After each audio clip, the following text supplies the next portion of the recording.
يا رسول الله يا رسول الله يا نور السماء نورك الطاهر في القلب انبثقا ذكراك فينا حبك يملأنا يا رسول الله في درب الهدى أنت الرحمة أنت النور في ليلنا كالقمر المنير بكلامك نحيا نرتوي بالأمل يا رسول الله أنت خير العمل يا رسول الله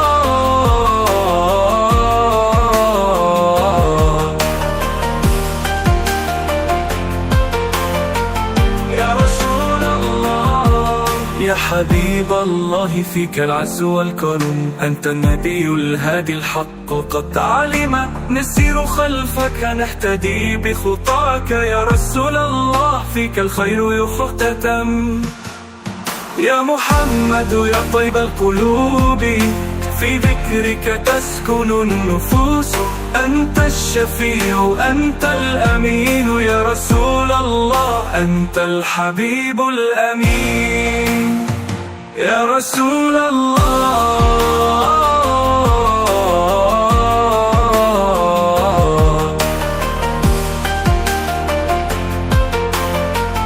يا رسول الله صلى عليك الله يا نور الهدى بكامل الأوصاف يا خير الورى نسأل الله في كل صلاة أن يبلغ السلام يا رسول الله يا رسول الله في قلبي حبك أنت السراج أنت النجاة في كل خطوة في كل دعاء يا رسول الله أنت النور والضياء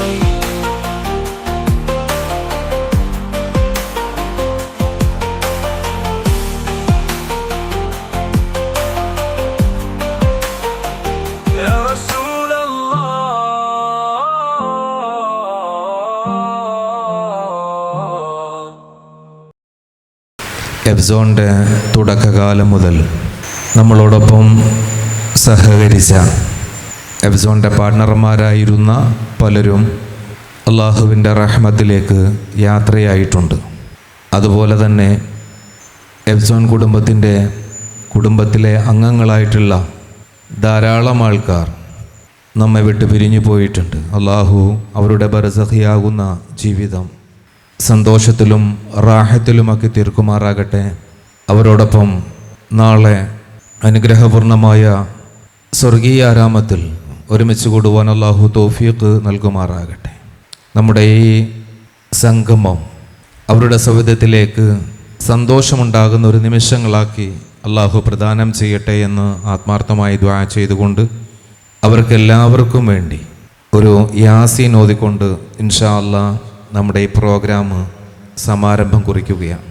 ബിസ്മില്ലാഹിർ റഹ്മാനിർ റഹീം യാസീൻ വൽ ഖുർആനിൽ ഹകീം ഇന്നക ലമിനൽ മുർസലീന അലാ സിറാത്തിൻ മുസ്തഖീം തൻസീലൽ അസീസിർ റഹീം لتنذر قوما ما أنذر آباؤهم فهم غافلون لقد حق القول على أكثرهم فهم لا يؤمنون إنا جعلنا في أعناقهم أغلالا فهي إلى الأذقان فهم مقمحون وجعلنا من بين أيديهم سدا ومن خلفهم سدا فأغشيناهم فهم لا يبصرون وسواء عليهم أأنذرتهم أم لم تنذرهم لا يؤمنون إنما تنذر من اتبع الذكر وخشي الرحمن بالغيب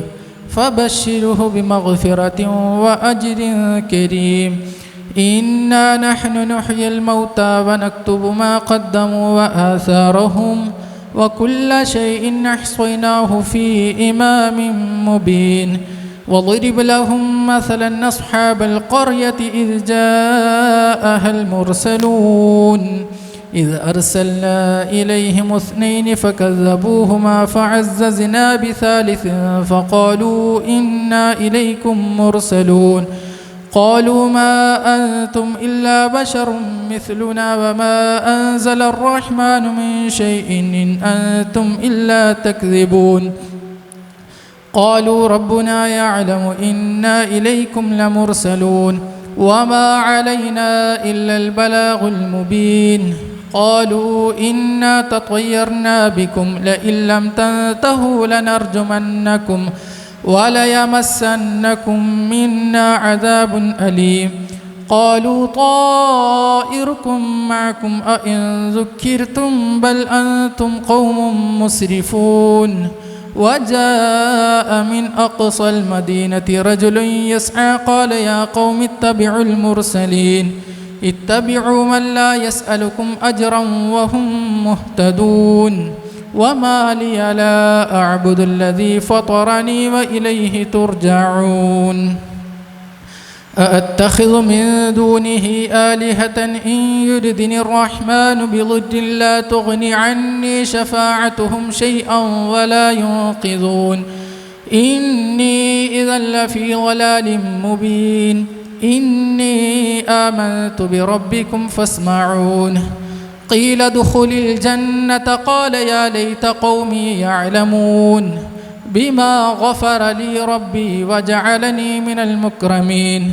وما أنزلنا على قومه من بعده من جند من السماء وما كنا منزلين إن كانت إلا صيحة واحدة فإذا هم خامدون يا حسرة على العباد ما يأتيهم من رسول إلا كانوا به يستهزئون ألم يروا كم أهلكنا قبلهم من القرون أنهم إليهم لا يرجعون وإن كل لما جميع لدينا محضرون وآية لهم الأرض الميتة أحييناها وأخرجنا منها حبا فمنه يأكلون وجعلنا فيها جنات من نخيل وأعناب وفجرنا فيها من العيون ليأكلوا من ثمره وما عملته أيديهم أفلا يشكرون سبحان الذي خلق الأزواج كلها مما تنبت الأرض ومن أنفسهم ومما لا يعلمون وآية لهم الليل نسلخ منه النهار فإذا هم مظلمون والشمس تجري لمستقر لها ذلك تقدير العزيز العليم والقمر قدرناه منازل حتى عاد كالعرجون القديم لا الشمس ينبغي لها أن تدرك القمر ولا الليل سابق النهار وكل في فلك يسبحون وآية لهم أنا حملنا ذريتهم في الفلك المشحون وخلقنا لهم من مثله ما يركبون وإن نشأ نغرقهم فلا صريخ لهم ولا هم ينقذون إلا رحمة منا ومتاعا إلى حين وإذا قيل لهم اتقوا ما بين أيديكم وما خلفكم لعلكم ترحمون وما تأتيهم من آية من آيات ربهم إلا كانوا عنها معرضين وإذا قيل لهم أنفقوا مما رزقكم الله قال الذين كفروا للذين آمنوا أنطعم من لو يشاء الله أطعمه إن أنتم إلا في ضلال مبين ويقولون متى هذا الوعد إن كنتم صادقين ما ينظرون إلا صيحة واحدة تأخذهم وهم يخصمون فلا يستطيعون توصية ولا إلى أهلهم يرجعون ونفخ في الصور فإذا هم من الأجداث إلى ربهم ينسلون قالوا يا ويلنا من بعثنا من مرقدنا هذا ما وعد الرحمن وصدق المرسلون إن كانت إلا صيحة واحدة فإذا هم جميع لدينا محضرون فاليوم لا تظلم نفس شيئا ولا تجزون إلا ما كنتم تعملون إن أصحاب الجنة اليوم في شغل فاكهون هم وأزواجهم في ظلال على الأرائك متكئون لهم فيها فاكهة ولهم ما يدعون سلام قولا من رب رحيم وامتازوا اليوم أيها المجرمون ألم أعهد إليكم يا بني آدم ألا تعبدوا الشيطان إنه لكم عدو مبين وأن اعبدوني هذا صراط مستقيم ولقد أضل منكم جبلا كثيرا أفلم تكونوا تعقلون هذه جهنم التي كنتم توعدون اصلوها اليوم بما كنتم تكفرون اليوم نختم على أفواههم وتكلمنا أيديهم وتشهد أرجلهم بما كانوا يكسبون ولو نشاء لطمسنا على أعينهم فاستبقوا الصراط فأنى يبصرون ولو نشاء لمسخناهم على مكانتهم فما استطاعوا مضيا ولا يرجعون ومن نعمره ننكسه في الخلق أفلا يعقلون وما علمناه الشعر وما ينبغي له إن هو إلا ذكر وقرآن مبين لينذر من كان حيا ويحق القول على الكافرين أفلم يروا أنا خلقنا لهم مما عملت أيدينا أنعاما فهم لها مالكون وذللناها لهم فمنها ركوبهم ومنها يأكلون ولهم فيها منافع ومشارب أفلا يشكرون واتخذوا من دون الله آلهة لعلهم ينصرون لا يستطيعون نصرهم وهم لهم جند محضرون فلا يحزنك قولهم إنا نعلم ما يسرون وما يعلنون أولم ير الإنسان أنا خلقناه من نطفة فإذا هو خصيم مبين وضرب لنا مثلا ونسي خلقه قال من يحيي العظام وهي رميم قل يحييها الذي أنشأها أول مرة وهو بكل خلق عليم الذي جعل لكم من الشجر الأخضر نارا فإذا أنتم منه توقدون أوليس الذي خلق السماوات والأرض بقادر على أن يخلق مثلهم بلى وهو الخلاق العليم إنما أمره إذا أراد شيئا أن يقول له كن فيكون فسبحان الذي بيده ملكوت كل شيء وإليه ترجعون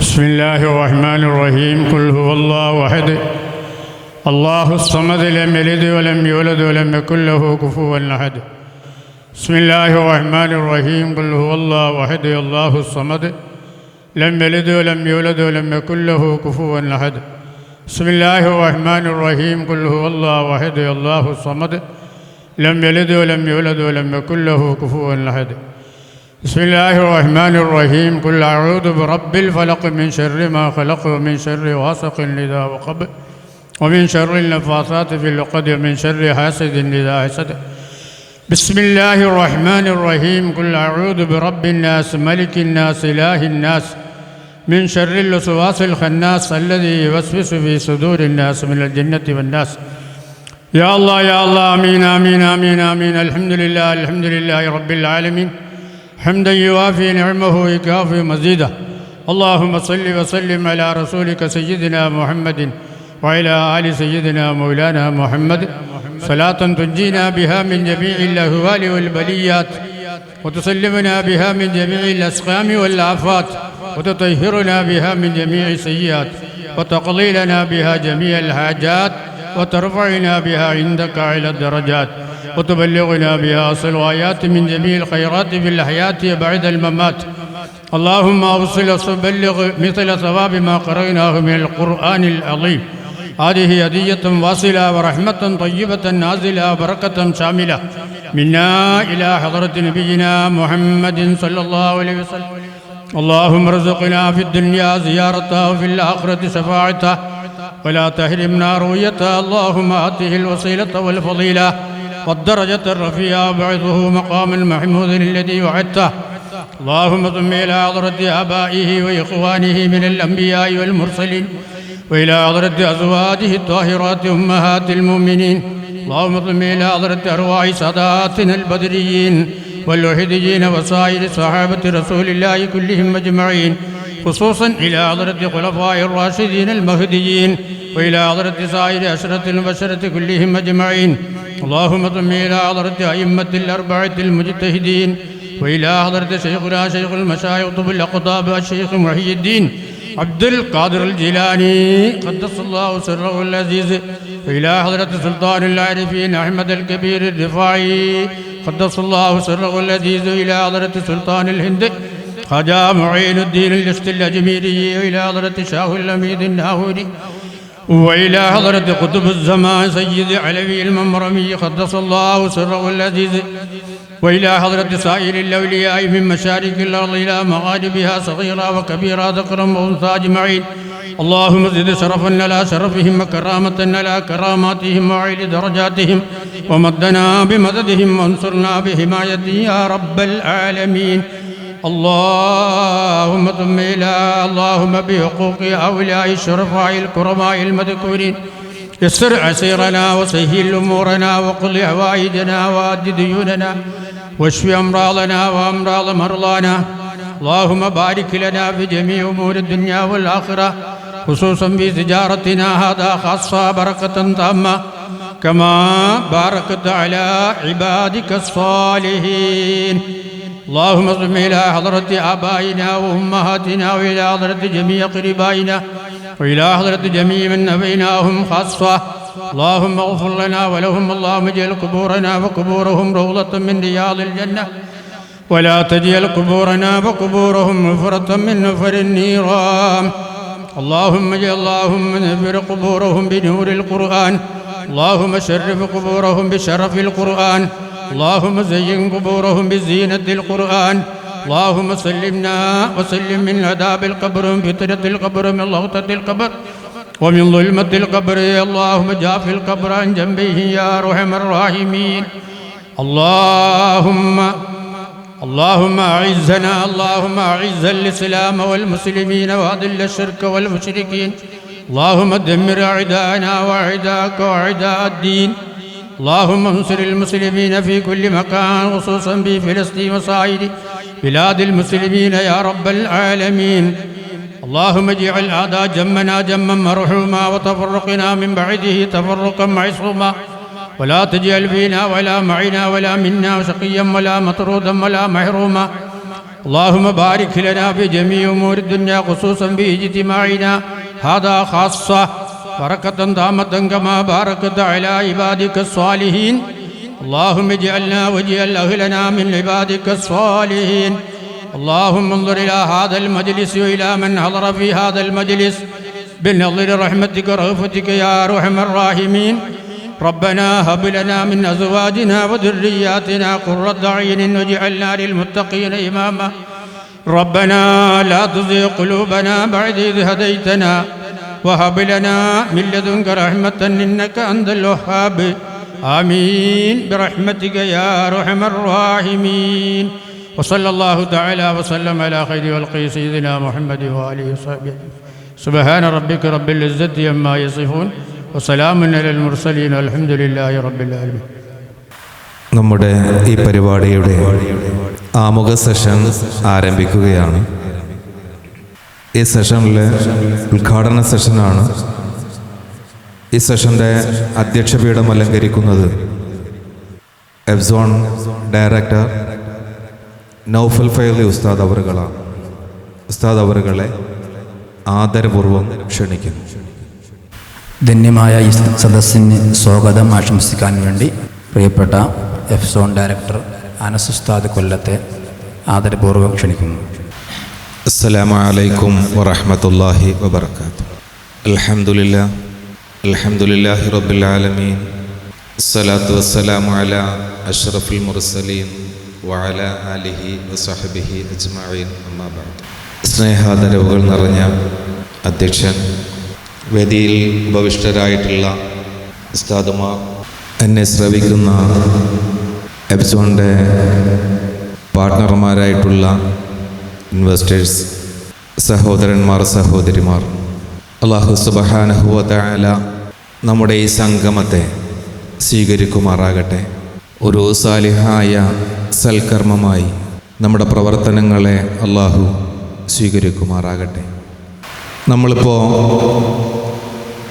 ഒരു ബിസിനസ് മീറ്റിലാണ് സംബന്ധിച്ചു കൊണ്ടിരിക്കുന്നത്. മുൻവർഷങ്ങളിൽ നിന്ന് വ്യത്യസ്തമായി ഫാമിലിയെ ഒഴിവാക്കിക്കൊണ്ടുള്ള ഒരു മീറ്റായിരുന്നു ഇപ്രാവശ്യം പ്ലാൻ ചെയ്തതും. അതനുസരിച്ചിട്ടാണ് എല്ലാവരിലേക്കും നിർദ്ദേശങ്ങൾ പോവുകയും ചെയ്തത്.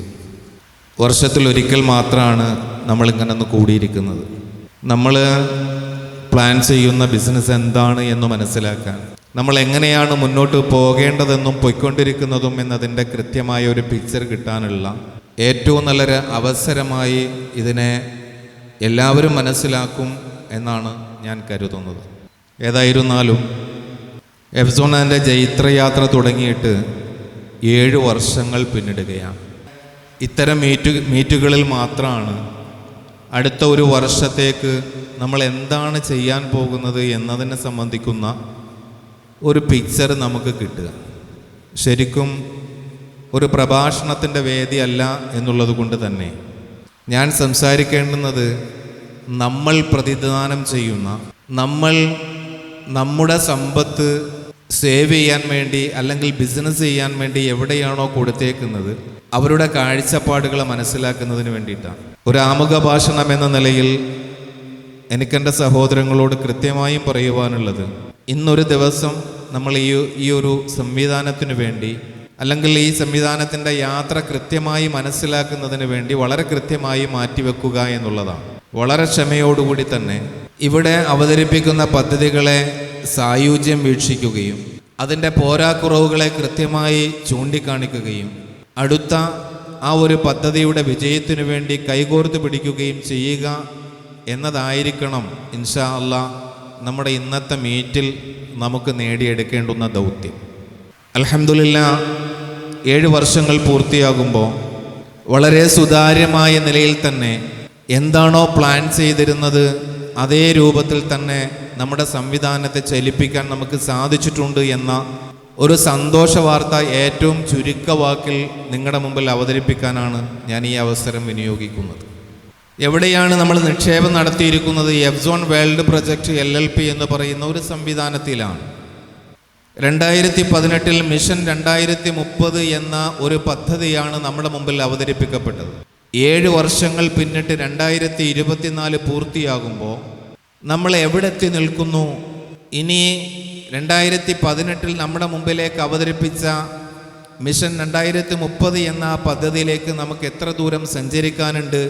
തൊട്ടടുത്തൊരു വർഷം എത്രത്തോളം ദൂരം നമുക്ക് പിന്നിടാൻ കഴിയും എന്നതിനേക്ക് സംബന്ധിക്കുന്ന ഒരു ചർച്ചയാണ് നമ്മുടെ മുമ്പിലുള്ളത്. വളരെ ആത്മവിശ്വാസത്തോടു കൂടി നമുക്ക് പറയാൻ കഴിയുന്നത് ഈ 7 വർഷങ്ങൾ കൊണ്ട് കേരളത്തിലും കർണാടകയിലും ഏറ്റവും പുതിയതായി തമിഴ്നാട് ചെന്നൈയിലും നമ്മുടെ ബിസിനസ്സിൻ്റെ വളരെ കൃത്യമായ ഒരു പ്ലാനിങ് അല്ലെങ്കിൽ ബിസിനസ്സിൻ്റെ ഒരു സിസ്റ്റം ക്രിയേറ്റ് ചെയ്തെടുക്കുവാൻ നമുക്ക് സാധിച്ചിട്ടുണ്ട് എന്നതാണ് വളരെ കൃത്യമായി നമുക്ക് പറയാൻ കഴിയുക. ഇനി അടുത്തൊരു വർഷത്തിലേക്ക് നമുക്കുള്ള പ്ലാനുകളാണ് ഇൻഷാ അല്ലാഹ് ഇന്ന് ഇവിടെ അവതരിപ്പിക്കപ്പെടുക. ഏറ്റവും പ്രധാനമായി നമ്മൾ മനസ്സിലാക്കേണ്ടത്, ഓരോ സമയങ്ങളും നമുക്ക് കടന്നു പോകുമ്പോൾ, ഓരോ വർഷങ്ങൾ നമുക്ക് കൊഴിഞ്ഞു പോകുമ്പോൾ നമുക്ക് നേതൃത്വം നൽകുന്നവർ ഈ ബിസിനസ്സൊക്കെ ചെയ്യാനും ഈ ബിസിനസ്സൊക്കെ പ്ലാൻ ചെയ്യാനും യോഗ്യരാണോ എന്നുള്ള കൃത്യമായ ഒരു അറിവ് നമുക്കുണ്ടായിരിക്കൽ വളരെ നിർബന്ധമാണ് എന്നാണ് ഞാൻ മനസ്സിലാക്കുന്നത്. വളരെ പ്രതിസന്ധികളിലൂടെ കടന്നു വന്ന സാഹചര്യങ്ങളായിരുന്നു എഫ്സോണിൻ്റെ തുടക്കകാലത്തുണ്ടായിരുന്നത്. പ്രത്യേകിച്ച് തലേ കെട്ടിയ ഉസ്താദുമാർ നേതൃത്വം കൊടുക്കുന്ന ഒരു ബിസിനസ്, അതിനെ വളരെ അത്ഭുതത്തോടെ നോക്കിക്കണ്ട ഒരു സമയം. നമ്മുടെ നിയമ സംവിധാനങ്ങൾ പോലും സംശയത്തോടുകൂടി നമ്മളെ വീക്ഷിക്കുകയും കാലങ്ങളോളം നമ്മളെ പിന്തുടർന്ന് എന്താണ് ഈ സംവിധാനത്തിൻ്റെ സുതാര്യത എന്ന് മനസ്സിലാക്കുന്നതിന് വേണ്ടി ശ്രമിക്കുകയും ചെയ്തിരുന്നു. ഞാൻ ഓർക്കുന്നു, അതിലെ ചില ഉദ്യോഗസ്ഥരൊക്കെ നമ്മുടെ ബഹുമാന്യനായ ചെയർമാനെ നോക്കിയിട്ട് നിങ്ങളാണോ ഈ പ്ലാനൊക്കെ ഉണ്ടാക്കുന്നതെന്ന് ഒരു സംശയത്തോടു കൂടി ചോദിക്കുന്ന, മൂപ്പരോട് തന്നെ ഒരു ഘട്ടത്തിൽ ചോദിച്ചതാണ്, നിങ്ങൾക്ക് മുകളിൽ ആരാണെന്ന് പറഞ്ഞാൽ ഞങ്ങൾ ഈ പരിപാടി അവസാനിപ്പിക്കാമെന്ന്.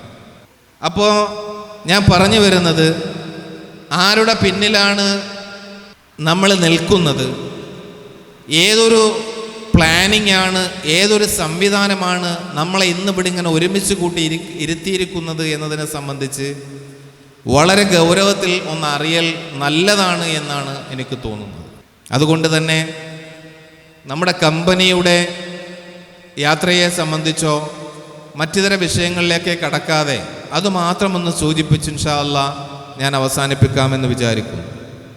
ഈ ഒരു സംവിധാനത്തിൻ്റെ നമ്മളെങ്ങനെ ഇവിടെ ഒരുമിച്ച് കൂട്ടി ഇരുത്തിയിരിക്കുന്നത്, ജീവിതത്തിൻ്റെ സമൂഹത്തിൻ്റെ നാനാ തുറകളിലും ജീവിക്കുന്ന വളരെ സാധാരണക്കാരായ ആൾക്കാർ മുതൽ ആലിമീങ്ങളായിട്ടുള്ള ഉസ്താദുമാരായിട്ടുള്ള ആൾക്കാർ മുതൽ സാധാരണക്കാരായിട്ടുള്ള ആൾക്കാർ വരെ ഇൻവെസ്റ്റ് ചെയ്തിരിക്കുന്ന, ആ ഇൻവെസ്റ്റ്മെൻറ്റിനെ വളരെ കൃത്യമായ പ്ലാനിങ്ങിലും പദ്ധതിയിലും ഉപയോഗിച്ച് വളരെ വിജയകരമായ രീതിയിൽ തന്നെ മുന്നോട്ട് യാത്ര നടത്തിക്കൊണ്ടിരിക്കുന്ന ഒരു സംവിധാനം. ആ സംവിധാനത്തിൻ്റെ ചരട് കൃത്യമായും ചലിപ്പിച്ചു കൊണ്ടിരിക്കുന്ന നമ്മുടെ ചെയർമാൻ ബഹുമാനപ്പെട്ട മൊയ്തീൻകുട്ടി ഫൈസി ഉസ്താദ് അവർകൾ. അടുത്തൊരു വർഷത്തേക്കുള്ള നമ്മുടെ പദ്ധതികൾ നമ്മുടെ മുമ്പിൽ അവതരിപ്പിക്കേണ്ടതും അദ്ദേഹം തന്നെയാണ്. ഇതിനോടകം തന്നെ പ്ലാൻ ചെയ്ത് വെച്ചിരുന്ന ഓരോ കാര്യങ്ങളും, ഓരോ നാഴികക്കല്ലായി പ്ലാൻ ചെയ്ത് വെച്ചിരുന്ന ഓരോ സംഭവങ്ങളും അതാത് സമയങ്ങളിൽ അത് പൂർത്തീകരിച്ച് അത് വിജയത്തിലേക്ക് എത്തിക്കുന്നതിൽ അദ്ദേഹം വിജയം കണ്ടു എന്നത് നമ്മളെ ഏറെ അതിശയിപ്പിക്കുന്നു തന്നെയാണ്. വളരെ ദാരിദ്ര്യം പിടിച്ച ഒരു കുടുംബത്തിൽ ജനിച്ച് പള്ളി ഉസ്താദിൻ്റെ മകനായി ജനിച്ച മൊയ്തീൻകുട്ടി ഫൈസി ഉസ്താദ് ഒരുപാട് പ്രാരാബ്ദങ്ങൾക്ക് നടുവിലാണ് അദ്ദേഹം വളരുന്നത്. എന്നാൽ വളരെ കുട്ടിക്കാലത്ത് തന്നെ ഒരു ലീഡർഷിപ്പ് ക്വാളിറ്റി അദ്ദേഹത്തിൽ കണ്ടിരുന്നു എന്ന് നമുക്ക് മനസ്സിലാക്കാൻ കഴിയും. അദ്ദേഹത്തിൻ്റെ കുട്ടിക്കാലത്തെ ജീവിതമൊക്കെ പരിശോധിച്ചാൽ നമുക്കത് മനസ്സിലാക്കാൻ കഴിയും. 10ാം ക്ലാസ്സിൽ പഠിക്കുമ്പോൾ സ്കൂളിൻ്റെ ചെയർമാനായി തിരഞ്ഞെടുക്കപ്പെട്ടത് മുതൽ കാളികാവ് പള്ളി ദറസിൽ പഠിച്ചുകൊണ്ടിരിക്കുന്ന സമയത്ത് അവിടുത്തെ കാളിയായി ചുമതലയേക്കുന്നത് വരെയുള്ള അദ്ദേഹത്തിൻ്റെ ജീവിതയാത്രയിൽ ലീഡർഷിപ്പ് ക്വാളിറ്റി വളരെ കൃത്യമായി പ്രകടിപ്പിച്ചിട്ടുണ്ട് എന്നുള്ളതാണ്. അതിനോടൊപ്പം തന്നെ പഠനകാലത്ത് വിദ്യാഭ്യാസത്തിനുള്ള ചെലവ് അല്ലെങ്കിൽ വീട്ടിൻ്റെ ചെലവുകൾ നോക്കേണ്ടുന്ന വലിയ ഒരു ഉത്തരവാദിത്വം ചുമലിലേക്ക് വന്നപ്പോൾ മീൻ കച്ചവടം നടത്താനും അതുപോലെ തന്നെ ചെറു കച്ചവടങ്ങൾ ആ കുട്ടിക്കാലത്ത് തന്നെ നടത്തിയിട്ട് ബിസിനസ്സിലും ആ കുട്ടിക്കാലത്ത് തന്നെ കഴിവ് തെളിയിക്കാൻ അദ്ദേഹത്തിന് കഴിഞ്ഞിട്ടുണ്ട് എന്നുള്ളത് നമ്മളെ ഇന്നിവിടെ ഒരുമിച്ചിരുത്തിയിരിക്കുന്ന ആ ഒരു സംവിധാനത്തിൻ്റെ സൂത്രധാരകൻ എന്ന നിലയിൽ മികവ് പുലർത്തുക തന്നെ ചെയ്യുന്നുണ്ട്. ഏതായിരുന്നാലും എഫ്സോൺ എന്നൊരു ആശയത്തിന് തുടക്കം കുറിക്കുന്നത് കാളികാവിൽ നിന്ന് അദ്ദേഹം മാറുകയും വളരെ കൃത്യമായ ഒരു പ്ലാനിങ്ങോടുകൂടി 100 വിദ്യാർത്ഥികൾ അടങ്ങുന്ന ഒരു ദറസ് സംവിധാനത്തിന് രൂപം കൊടുക്കണമെന്ന ആഗ്രഹത്തോടു കൂടി കമ്മിറ്റിക്കാരോട് വളരെ പ്രത്യേകമായി സംസാരിച്ച് ഓരോ വർഷത്തിലും 10 വിദ്യാർത്ഥികൾക്ക് അഡ്മിഷൻ കൊടുത്തുകൊണ്ട് 10 കൊല്ലം കൊണ്ട് 100 വിദ്യാർത്ഥികളെ ഭൗതികവും മതപരമായ വിദ്യാഭ്യാസം, സമന്വയ വിദ്യാഭ്യാസത്തിലൂടെ അവരെ ഉന്നത ശ്രേണിയിലേക്ക് എത്തിക്കുന്നതിന് വേണ്ടിയുള്ള പദ്ധതികൾ ആവിഷ്കരിച്ചുകൊണ്ട് ആ ദറസ് വിദ്യാഭ്യാസത്തിന് അദ്ദേഹം തുടക്കം കുറിച്ചു. 3 വർഷങ്ങൾ വളരെ വിജയകരമായി ആ സംവിധാനം മുന്നോട്ട് പോയി. ആ സമയത്താണ് കൊറോണ വരുന്നത്. ഈ സമയത്ത് ദറസും മറ്റു കാര്യങ്ങളെല്ലാം അവധിയിലായി, എല്ലാം അടച്ചുപൂട്ടിയിരുന്നൊരു സാഹചര്യം ഉണ്ടായി. ആ സമയത്ത് ചിന്തിച്ച ഒരു ചിന്തയുണ്ട്. അതിനു മുമ്പ് തന്നെ ഈ വിദ്യാർത്ഥികളുടെ പഠന ചെലവ് മാത്രമായിരുന്നു ആ കമ്മിറ്റിക്കാർ ഏറ്റിരുന്നത്. അതിനപ്പുറത്തേക്ക് അവരുടെ മെഡിക്കലും അതുപോലെ തന്നെ ഭക്ഷണവും തുടങ്ങിയ എല്ലാ കാര്യങ്ങൾക്കും ഭീമമായ ഒരു ചെലവ് വരുമെന്ന് കണ്ടുകൊണ്ട് ഒരു ബേക്കറി കർണാടകയിൽ തുടക്കം കുറിച്ചു. അതിൻ്റെ ലാഭം എടുത്തുകൊണ്ട് ഈ ദറസിനെ വളർത്തിക്കൊണ്ടുവരിക എന്നതായിരുന്നു മൂപ്പരുടെ ലക്ഷ്യം. വളരെ കുറഞ്ഞ സമയം കൊണ്ട് തന്നെ ഈ ബേക്കറി ലാഭത്തിലാവുകയും ഈ ദറസിലേക്ക് ആവശ്യമായ തുക അവിടുന്ന് കണ്ടെത്തുന്നതിൽ അദ്ദേഹം വിജയിക്കുകയും ചെയ്തപ്പോൾ അദ്ദേഹത്തിൻ്റെ ചിന്തയിലുണ്ടായൊരു മാറ്റം, 10 വർഷത്തെ ആയുസ് ഞാൻ ചെലവാക്കുമ്പോൾ 100 വിദ്യാർത്ഥികൾക്ക് മാത്രമാണ് വിദ്യാഭ്യാസത്തിലൂടെ അവരെ ഒരു ലക്ഷ്യത്തിലേക്ക് എത്തിക്കാൻ സാധിക്കുന്നത് എങ്കിൽ, ഒന്ന് മാറി ചിന്തിക്കുകയാണെങ്കിൽ ആയിരക്കണക്കിന് 10,000-കണക്കിന് വിദ്യാർത്ഥികളെ വാർത്തെടുക്കുന്ന വലിയ വലിയ സംവിധാനങ്ങൾ ഉണ്ടാക്കാൻ എന്തുകൊണ്ട് നമുക്ക് സാധിക്കുകയില്ല എന്ന ചിന്തയിൽ നിന്നാണ് എഫ്സോൺ പിറവിയെടുക്കുന്നത്. അവിടെ നിന്ന് പിന്നെ വളരെ സ്പീഡിലാണ് കാര്യങ്ങൾ നടക്കുന്നത്. വളരെ പെട്ടെന്ന് തന്നെ ഒരു ബേക്കറി ആയിരുന്ന സ്ഥാനത്ത് 14ഓളം ബേക്കറികൾ കർണാടകയിൽ വരുന്നു.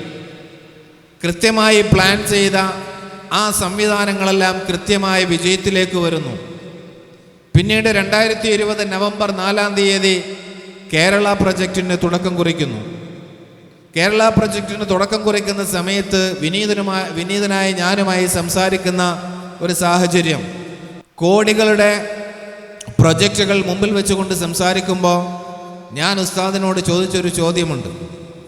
ഇത്രയും 100 കോടിയൊക്കെ പ്ലാൻ ചെയ്ത് നമ്മളൊരു സംവിധാനത്തിലേക്ക് വരുമ്പോൾ നമുക്കതിന് കഴിയുമോ? ഇപ്പം എത്രയാണ് നമ്മുടെ കയ്യിലുള്ളത്? മൂപ്പര് പറഞ്ഞത്, എൻ്റെ അക്കൗണ്ടിൽ ഒരു 7 ലക്ഷം രൂപയുണ്ട്, അത് തന്നെ ധാരാളമാണ്, നമുക്ക് തുടങ്ങണമെന്നാണ്. അള്ളാഹു കൊടുത്തിരിക്കുന്ന ഒരു ഹിമ്മത്ത്, ഒരു കപ്പാസിറ്റി, അത് പലപ്പോഴും നമ്മളെ അതിശയിപ്പിച്ചിട്ടുണ്ട് എന്നുള്ളതാണ്. അള്ളാഹു നിലനിർത്തി കൊടുക്കുമാറാകട്ടെ. ഇന്ന് 400ഓളം കുടുംബങ്ങൾ എഫ്സോണിനെ ആശ്രയിച്ച് ജീവിക്കുന്നു എന്നത് ചെറിയ കാര്യമല്ല. 1000ഓളം വരുന്ന ഇൻവെസ്റ്റേഴ്സിന് കൃത്യമായി അവരുടെ ലാഭവിഹിതങ്ങളെ വളരെ കൃത്യമായി അവരുടെ മുമ്പിലേക്ക് എത്തിച്ചു കൊടുക്കാനുള്ള കൃത്യമായ ഒരു സിസ്റ്റം ഉണ്ടാക്കിയെടുത്തു എന്നുള്ളതാണ്. 400 സ്റ്റാഫുകൾ നമ്മുടെ കമ്പനിയിൽ വർക്ക് ചെയ്യും. 400-നടുത്ത് സ്റ്റാഫുകൾ നമ്മുടെ കമ്പനിയിൽ വർക്ക് ചെയ്യുന്നുണ്ട്. 400 കുടുംബങ്ങളാണ് എഫ്സോണിനെ ആശ്രയിച്ചു കൊണ്ട് ജീവിക്കുന്നത്. ഒരു CFOയുടെ ഒരു CEO-യുടെ നേതൃത്വത്തിൽ വളരെ കൃത്യമായ കണ്ണിമുറിയാത്ത ഒരു ചങ്ങലയുണ്ടാക്കി വളരെ കൃത്യമായ ഒരു സിസ്റ്റം ഉണ്ടാക്കി ആ സിസ്റ്റത്തിലൂടെ നമ്മുടെ ബിസിനസ്സിനെ ചലിപ്പിച്ചു കൊണ്ടിരിക്കുന്നു. ഇൻവെസ്റ്റേഴ്സ്, നമ്മുടെ പാർട്ട്ണർമാർ അവരുടെ കാര്യങ്ങളെ കൃത്യമായി കൊണ്ടുപോകുന്നതിന് മറ്റൊരു സംവിധാനം ഒരുക്കിയിരിക്കുന്നു. അതും അണമുറിയാതെ വളരെ കൃത്യമായി അത് അതിൻ്റെതായ റൂട്ടിൽ നടന്നുകൊണ്ടിരിക്കുന്നു. അൽഹംദുലില്ലാഹ്, നമ്മുടെ വണ്ടികളും അതുപോലെ തന്നെ ഷോപ്പുകളും ഒക്കെ അടങ്ങുന്ന ഒരു വലിയ സംവിധാനമായി ഇതിനോടകം തന്നെ എഫ്സോണിന് മാറാൻ കഴിഞ്ഞിട്ടുണ്ട് എന്നത് വളരെ സന്തോഷകരമായ ഒരു കാര്യം തന്നെയാണ്. ഈ സമയം ഞാൻ നിങ്ങളുമായി ഇത് പങ്കുവെക്കുകയാണ്. ഏതായിരുന്നാലും വളരെ ഹിമ്മത്തോടെ വളരെ കൃത്യമായ ലക്ഷ്യബോധത്തോടെ നമ്മുടെ മുമ്പിൽ അവതരിപ്പിക്കുന്ന പദ്ധതികളെ ഫോളോ ചെയ്യാനും അതിനെ കൃത്യമായി നടപ്പാക്കാനും ഇച്ഛാശക്തിയുള്ള ഒരു നേതൃത്വത്തിന് കീഴിലാണ് നമ്മൾ ഉള്ളത് എന്ന ഒരു വിശ്വാസമാണ് നമ്മളെ മുന്നോട്ട് കൊണ്ടുപോകാൻ പ്രേരിപ്പിക്കുന്നത്. ഞാൻ മനസ്സിലാക്കുന്നത് എഫ്സോണിൻ്റെ ആദ്യകാലത്ത് ആദ്യ ബേക്കറി വീണ അക്കാലം മുതൽ ഇക്കാലം വരെയും അന്നുണ്ടായിരുന്ന അതേ ഇൻവെസ്റ്റേഴ്സ് അവരുടെ ബന്ധുക്കളെയും മറ്റും കൂടുതലായി ചേർത്തുകൊണ്ട് ഇപ്പോഴും നിലനിൽക്കുന്നു എന്നതാണ് നമ്മുടെ ഏറ്റവും വലിയ പ്രത്യേകത. എല്ലാ വർഷങ്ങളിലും ഒരു കുടക്കീഴിൽ ഇതുപോലെ ഒരുമിച്ച് കൂട്ടാൻ, നമ്മുടെ പാർട്ട്നേഴ്സിനെ മുഴുവൻ ഒരുമിച്ച് കൂട്ടാനും അവരുടെ മുമ്പിലേക്ക് കൃത്യമായി അവരുടെ പദ്ധതികൾ അവതരിപ്പിക്കുവാനുമൊക്കെ അദ്ദേഹം കാണിക്കുന്ന ഒരു ധൈര്യം, അതിനെ എത്ര പ്രശംസിച്ചാലും മതിയാവില്ല. ഞാനിത് നിങ്ങളുടെ മുമ്പിൽ അവതരിപ്പിക്കുന്നത് എന്തിനാണെന്ന് ചോദിച്ചാൽ, ഇൻഷാ അല്ലാഹ് ഇന്ന് നമുക്ക് പിന്നാലെ നടക്കാൻ പോകുന്ന സെഷനുകൾ, ആ സെഷനുകളിൽ നിങ്ങളോട് അവതരിപ്പിക്കാൻ പോകുന്നത് ഇവിടെ നിന്ന് എബ്സോൺ എങ്ങോട്ടാണ് പോകാൻ പോകുന്നത് എന്നതിനെ സംബന്ധിച്ചാണ്. ഇനി എങ്ങനെയാണ് നമ്മളിതിൽ നിലകൊള്ളേണ്ടത് എന്നതിനെ സംബന്ധിച്ചാണ്. ഇനി ഏത് രൂപത്തിലുള്ളവർക്ക് മാത്രമേ ഇതിൽ തുടരാൻ കഴിയൂ എന്നതിനെ സംബന്ധിച്ചാണ്. അതായത് മിഷൻ 2030 എന്ന വലിയ ലക്ഷ്യത്തിലേക്ക് നമ്മൾ പോകുമ്പോൾ ഇനി നമ്മളെല്ലാവരും കൂടി തന്നെ കരുതലോടെ മുന്നോട്ട് പോകേണ്ടുന്ന സന്ദർഭങ്ങളാണ് എന്ന് ചുരുക്കം. നമ്മുടെ മാർക്കറ്റിനെ സംബന്ധിച്ച്, ബിസിനസ്സിൻ്റെ ഫീൽഡുകളെ സംബന്ധിച്ച് ഞാൻ പറയാതെ തന്നെ നിങ്ങൾക്കറിയും, ഒരുപാട് പ്രതിസന്ധികളും ഒരുപാട് മത്സരങ്ങളുമൊക്കെ നിറഞ്ഞ ആ ഒരു ഭാഗത്ത് നിന്നുകൊണ്ട് അതിനെ കൃത്യമായി തന്നെ മുന്നോട്ട് കൊണ്ടുപോയിട്ടില്ല എങ്കിൽ നമുക്ക് അപകടം സംഭവിക്കുമെന്നുള്ളത് കൊണ്ട് നമ്മുടെ മുമ്പിലേക്ക് അവതരിപ്പിക്കപ്പെടുന്ന കാര്യങ്ങളെ വളരെ കൃത്യമായി മനസ്സിലാക്കി അതിനെ യഥാവിധി മുന്നോട്ട് ചലിപ്പിക്കാൻ നമ്മളെല്ലാവരും കൈകോർത്ത് പിടിക്കണമെന്നാണ് ഈ അവസരത്തിൽ എനിക്ക് നിങ്ങളോട് ആവശ്യപ്പെടാനുള്ളത്. നിങ്ങളും പൈസ ഇൻവെസ്റ്റ് ചെയ്ത് കാത്തിരിക്കാതെ ഇനി ഇതിൻ്റെ ഭാഗവക്കായി മാറേണ്ട ഒരു സന്ദർഭത്തിലേക്ക്, അതായത് ഇതിൻ്റെ പ്രചാരകരാകേണ്ടുന്ന അല്ലെങ്കിൽ ഇതിൻ്റെ മാർക്കറ്റിങ്ങിൽ നിങ്ങളെ ഏൽപ്പിക്കപ്പെടുന്ന ഉത്തരവാദിത്തങ്ങളിൽ വളരെ കൃത്യമായി ഇൻവോൾവ് ആകേണ്ടുന്ന ഒരു സന്ദർഭത്തിലേക്ക് നമ്മൾ എത്തിയിരിക്കുന്നു എന്നതാണ് അതിൻ്റെ യാഥാർത്ഥ്യം. ഇൻഷാ അല്ലാഹ് അതിനെ സംബന്ധിക്കുന്ന വിശദമായ വിവരങ്ങളൊക്കെ നമ്മുടെ വിഷയാവതരണത്തിൽ ആദരണീയനായ ചെയർമാൻ മൊയ്തീൻകുട്ടി ഫൈസി ഉസ്താദ് അവറുകൾ അവതരിപ്പിക്കുമെന്ന് ഞാൻ പ്രതീക്ഷിക്കുകയാണ്. എൻ്റെ കർത്തവ്യം സ്വാഗതം ആശംസിക്കുക എന്നുള്ളതാണ്. ഇന്ന് നമ്മുടെ ഈ ഇൻവെസ്റ്റ് മീറ്റിൽ ആദ്യമായി എനിക്ക് സ്വാഗതം ആശംസിക്കുവാനുള്ളത് ഈ യോഗത്തിൻ്റെ അധ്യക്ഷപീഠം അലങ്കരിക്കുന്ന ബഹുമാനപ്പെട്ട നൗഫൽ ഫൈലി ഉസ്താദ് അവറുകളെയാണ്. ഉസ്താദിനെ ഞാൻ ആർക്കും പരിചയപ്പെടുത്തേണ്ട ആവശ്യമില്ല, എല്ലാവർക്കും സുപരിചിതനാണ്. എബ്സോൺ ഡയറക്ടർ കൂടിയായ ഉസ്താദ് അവറുകളെ ഞാൻ ഈ വേദിയിലേക്ക് ഹൃദ്യമായ ഭാഷയിൽ സ്വാഗതം ചെയ്യുന്നു. അടുത്തത് ഈ യോഗം ഉദ്ഘാടനം ചെയ്യാനിരിക്കുന്ന ബഹുമാനപ്പെട്ട പാണക്കാട് സയ്യിദ് ഹമീദ് അലി ശിഹാബ് തങ്ങളാണ്. തങ്ങൾ ഒരല്പം വൈകിയേ എത്തിച്ചേരുമുള്ളൂ എന്നറിയിച്ചിട്ടുണ്ട് എന്നുള്ളത് കൊണ്ട് ആ ഉദ്ഘാടനം നമ്മളൊരല്പം വൈകിപ്പിക്കുന്നുണ്ട്. തങ്ങളെയും മുസ്ലിം കൈരളിക്ക് പ്രത്യേകിച്ച് പരിചയപ്പെടുത്തേണ്ട ആവശ്യമില്ല. അല്ലാഹു തആല ആഫിയത്തുള്ള ദീർഘായുസ് കൊടുക്കുമാറാകട്ടെ. ദീർഘകാലം ദീനിനു വേണ്ടി സേവനം ചെയ്യുവാനും അവരുടെ തണലിലായി നമുക്ക് മുന്നോട്ട് പോകുവാനും അല്ലാഹു തൗഫീഖ് നൽകട്ടെ എന്ന് ഈ അവസരത്തിൽ ആത്മാർത്ഥമായി ദുആ ചെയ്തുകൊണ്ട് തങ്ങൾ അവരുകളെയും എബ്സോണിന് വേണ്ടി ഹൃദ്യമായ ഭാഷയിൽ സ്വാഗതം ചെയ്യുന്നു. നമ്മുടെ മുഖ്യാതിഥിയായി ഇവിടെ എത്തിച്ചേർന്നിട്ടുള്ള ബഹുമാനപ്പെട്ട Shri KR Balan sir അവറുകളാണ്. KR group എന്ന് പറഞ്ഞാൽ KR ബേക്കറി എന്ന് പറഞ്ഞാൽ ഈ ഇരിക്കുന്നവരാരെയും പരിചയപ്പെടുത്തേണ്ട ആവശ്യമുണ്ടെന്ന് എനിക്ക് തോന്നുന്നില്ല. അത്രയും സുപരിചിതമാണ്. കേരളത്തിൻ്റെ മാർക്കറ്റുകളിൽ വളരെ കൃത്യമായി ഇൻവോൾവ് ആയിട്ടുള്ള ബഹുമാനപ്പെട്ട Shri KR Balan sir Indian bakers ഫെഡറേഷൻ്റെ ദേശീയ വൈസ് പ്രസിഡൻ്റാണ്. അതുപോലെ തന്നെ bakery restaurants Indian bakers federation ദേശീയ വൈസ് പ്രസിഡന്റ് കൂടിയായ അദ്ദേഹം തീർച്ചയായിട്ടും നമുക്ക് മുന്നേ സഞ്ചരിച്ച നമ്മുടെ വഴികാട്ടി തന്നെയാണ് അദ്ദേഹം ഈ വേദിയിലിരിക്കുന്നത് എന്നത്. പ്രത്യേകിച്ച് മൊയ്തീൻകുട്ടി ഉസ്താദിനെ പോലെയുള്ളവർ പ്ലാൻ ചെയ്ത ഒരു ബിസിനസ് സംരംഭത്തിൻ്റെ വേദിയിൽ ഇവരെ പോലെയുള്ള പരിചയസമ്പന്നരായ ബിസിനസ്സിൽ വളരെ ഉന്നതമായ വിജയങ്ങൾ കൈവരിക്കുകയും വളരെ കൃത്യമായ മാർഗങ്ങൾ സമർപ്പിച്ചു പോവുകയും ചെയ്ത അവരൊക്കെ നമുക്കെന്നും പ്രചോദനമാണ്. അദ്ദേഹത്തെയും ഈ വേദിയിലേക്ക് ഞാൻ ഹാർദമായി സ്വാഗതം ചെയ്യുന്നു. അതുപോലെ തന്നെ ബഹുമാനപ്പെട്ട അബ്ദുൽ കലാം മാസ്റ്റർ പെരുവള്ളൂർ ഗ്രാമപഞ്ചായത്തിൻ്റെ പ്രസിഡൻ്റാണ്.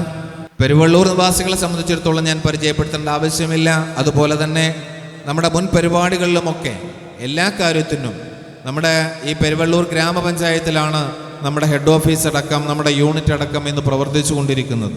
നമുക്ക് വേണ്ടുന്ന എല്ലാ സഹായ സഹകരണങ്ങളും ചെയ്തുകൊണ്ട് വളരെ കൃത്യമായ പ്രോത്സാഹനങ്ങൾ നൽകിക്കൊണ്ട് പല ഘട്ടങ്ങൾ വരുമ്പോഴും നമ്മളോട് പറയലുണ്ട്, ഇത്രയും ആൾക്കാർക്ക് ജോലി കൊടുക്കുന്ന ഒരു സ്ഥാപനം അതിന് ഒരു പോറൽ പോലും ഏൽക്കാതെ അത് നിലനിൽക്കുക എന്നത് നമ്മുടെ കൂടി ആവശ്യമാണ് എന്ന് പറഞ്ഞ് നമ്മളോടൊപ്പം സഞ്ചരിക്കുന്ന അദ്ദേഹത്തെയും ഞാൻ ഈ വേദിയിലേക്ക് വളരെ ഹൃദ്യമായി സ്വാഗതം ചെയ്യുന്നു. അതുപോലെ തന്നെ പള്ളിക്കൽ ഗ്രാമപഞ്ചായത്ത് പ്രസിഡന്റ് ബഹുമാനപ്പെട്ട CK അബ്ബാസ് സാർ അവർ, അദ്ദേഹത്തെയും ഞാൻ ഈ വേദിയിലേക്ക് ഹൃദ്യമായി സ്വാഗതം ചെയ്യുകയാണ്. ഈ പറയപ്പെട്ടതുപോലെ എല്ലാ അർത്ഥത്തിലും നമുക്ക് വേണ്ടുന്ന പിന്തുണയും സഹായവും സഹകരണങ്ങളും അവരുടെ ഭാഗത്ത് നമുക്ക് കൃത്യമായി ലഭിക്കുന്നുണ്ട്. എല്ലാ നന്ദിയും അറിയിക്കുന്നതോടൊപ്പം തന്നെ കൃത്യമായി സ്വാഗതം ചെയ്യുന്നു. അതുപോലെ തന്നെ നമ്മുടെ വേദിയിൽ ആശംസ അർപ്പിക്കുന്ന ബഹുമാനപ്പെട്ട ബേക്കേഴ്സ് അസോസിയേഷൻ്റെ കേരള വൈസ് പ്രസിഡന്റ് സിഗോ ബാബ ഹാജി അവറുകൾ, ബേക്കേഴ്സ് അസോസിയേഷൻ്റെ സ്റ്റേറ്റ് വൈസ് പ്രസിഡൻ്റാണ് അദ്ദേഹം. അതുപോലെ തന്നെ ഞാൻ അദ്ദേഹത്തിനെ കുറിച്ച് എന്താ പറയേണ്ടതെന്നാണ്, ഏത് രീതിയിൽ പറഞ്ഞാൽ അങ്ങോട്ട് പൂർത്തിയാകുമെന്ന് എനിക്കറിയില്ല. എപ്പോൾ ഏതാവശ്യത്തിനും നമ്മൾ വിളിച്ചാലും ഒരു പിടി മുന്നേ നിന്നുകൊണ്ട് നമുക്ക് വേണ്ടുന്ന സപ്പോർട്ടുകൾ ചെയ്യുന്ന, വേണ്ടുന്ന ഉപദേശ നിർദ്ദേശങ്ങൾ നൽകുന്ന, ഏത് രീതിയിലും നമുക്ക് വേണ്ടുന്ന പിന്തുണ നൽകുന്ന അദ്ദേഹത്തെ എങ്ങനെ പ്രശംസിച്ചാൽ മതിയാകുമെന്നറിയില്ല. അദ്ദേഹത്തെയും ഞാൻ ഈ വേദിയിലേക്ക് ഹൃദ്യമായി സ്വാഗതം ചെയ്യുന്നു.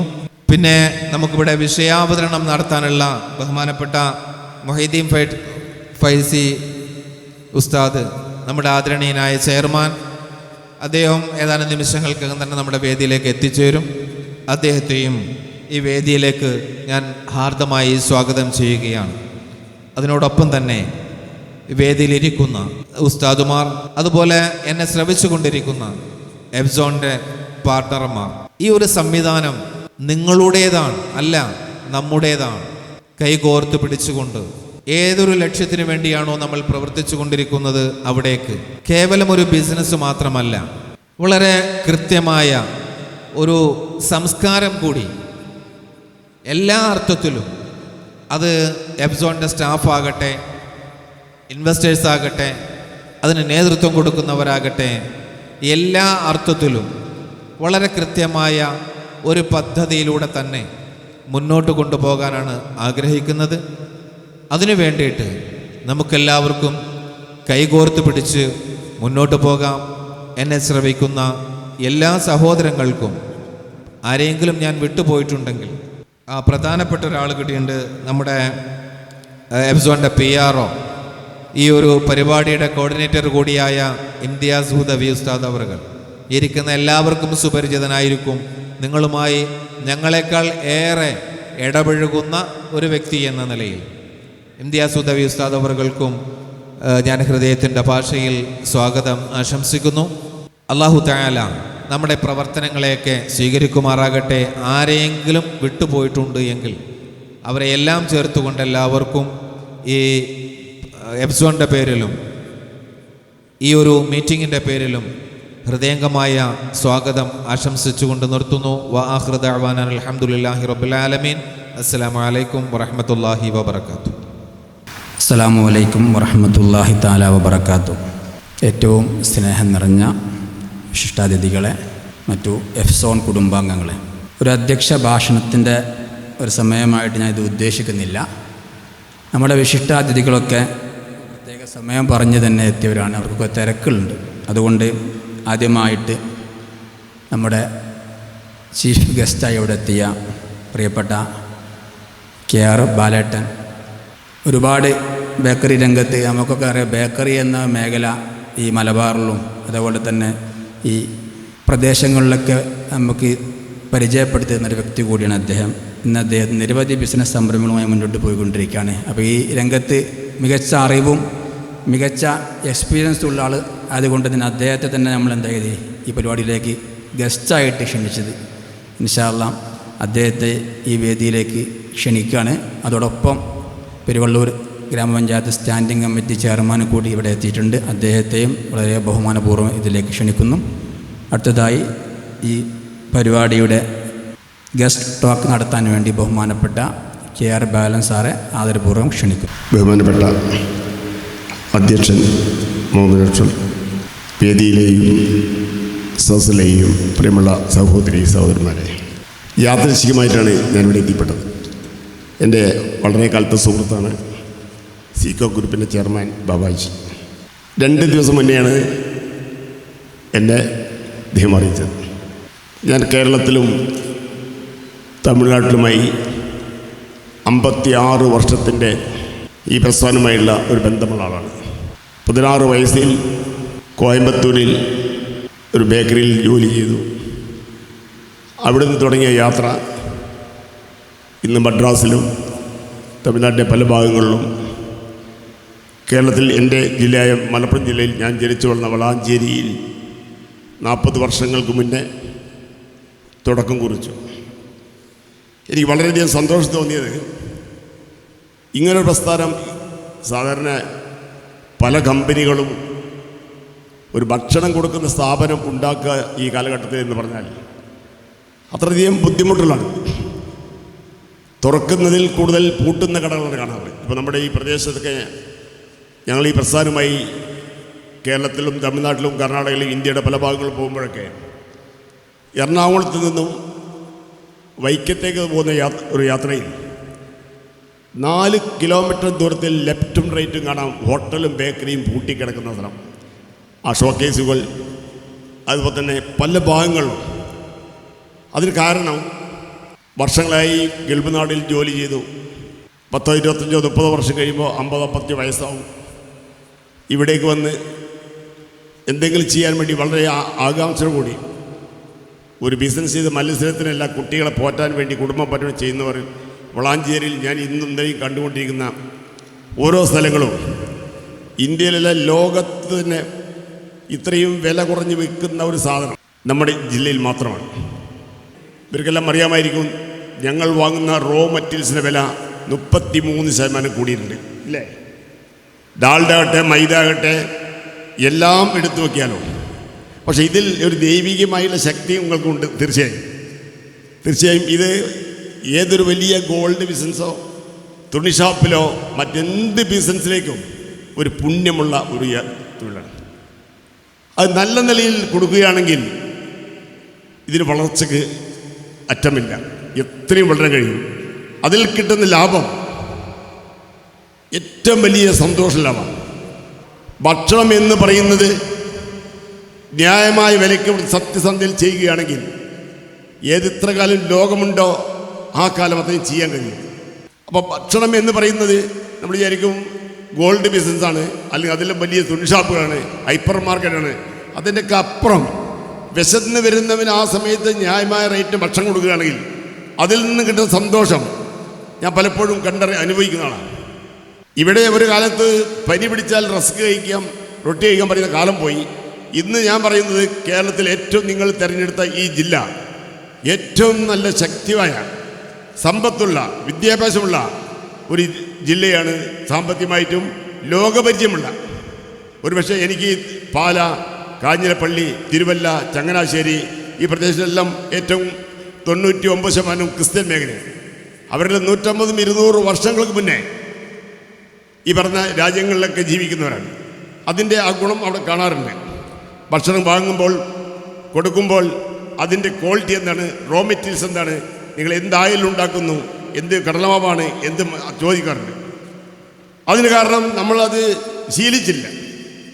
അപ്പോൾ ഞാൻ പറയുന്നത്, എന്നോട് ചോദിച്ചു, പ്രിയപ്പെട്ട സഹോദരൻ ചോദിച്ചു, നിങ്ങളെന്താണ് ബ്രാഞ്ചുകൾ നിർത്തിക്കൊണ്ടിരിക്കുന്നത്? നമ്മുടെ ഭക്ഷണത്തിൻ്റെ രീതി മൊത്തത്തിൽ മാറി. നമ്മുടെ എല്ലാവരെയും ഓരോ ഗ്രാമത്തിലും 100 കണക്കിന് കിഡ്നി പേഷ്യൻറ്റുകൾ വർദ്ധിച്ചുകൊണ്ടിരിക്കുകയാണ്. ലിവർ, കിഡ്നി മൊത്തത്തിൽ. ഏത് ഡോക്ടർമാരും പറയും ബേക്കറി സാധനം കഴിക്കണ്ട. പക്ഷേ ഈ നിൽക്കുന്ന എനിക്ക് 74 വയസ്സായി.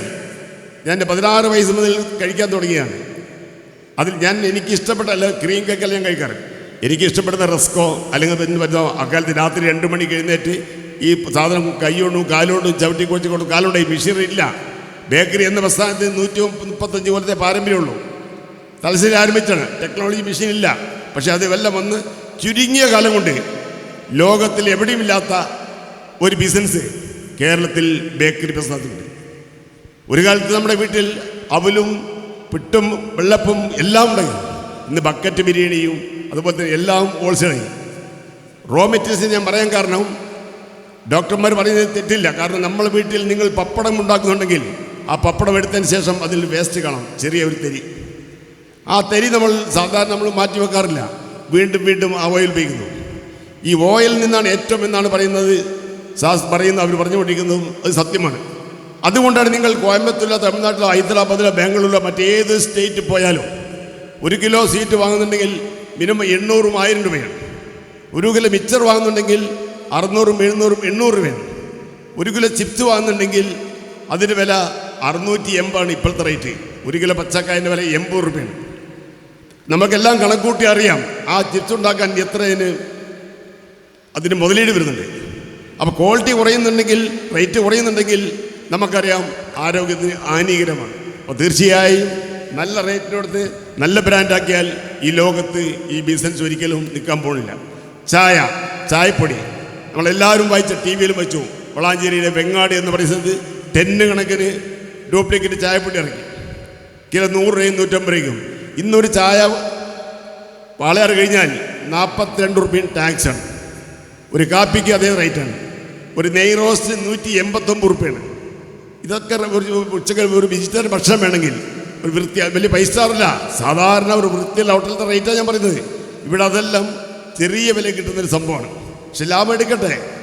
1 കിലോ കോഴിക്ക് 350 രൂപയ്ക്ക് 4 പീസ കോഴി 3 ബോർഡ് വെച്ചത്, 3 ബോർഡ് ഫ്ലക്സ് ബോർഡ് 3 വെച്ച് വളാഞ്ചേരിയിൽ ഒരു റോട്ടിൽ 1 കിലോമീറ്റർ 18 കടയാണ് വളാഞ്ചേരി. ആ പുതിയ കട അപ്പോൾ ബോർഡ് വയ്ക്കുന്നു. 480 രൂപയ്ക്ക് വിൽക്കുന്ന ഒരു സാധനം 360 രൂപയ്ക്ക് കൊടുക്കുന്നുണ്ടെങ്കിൽ നമുക്ക് പിന്നെ കിഡ്നി ഉണ്ടാവുമോ, ലിവർ ഉണ്ടാവുമോ? നമ്മൾ എപ്പോഴെങ്കിലും കഴിക്കുന്നത് ഡെയിലി ദോഷമാണ്. ഡെയിലി അല്ലേ? ചായ ഞാനിപ്പോൾ 2 കുടിച്ചു കഴിഞ്ഞു.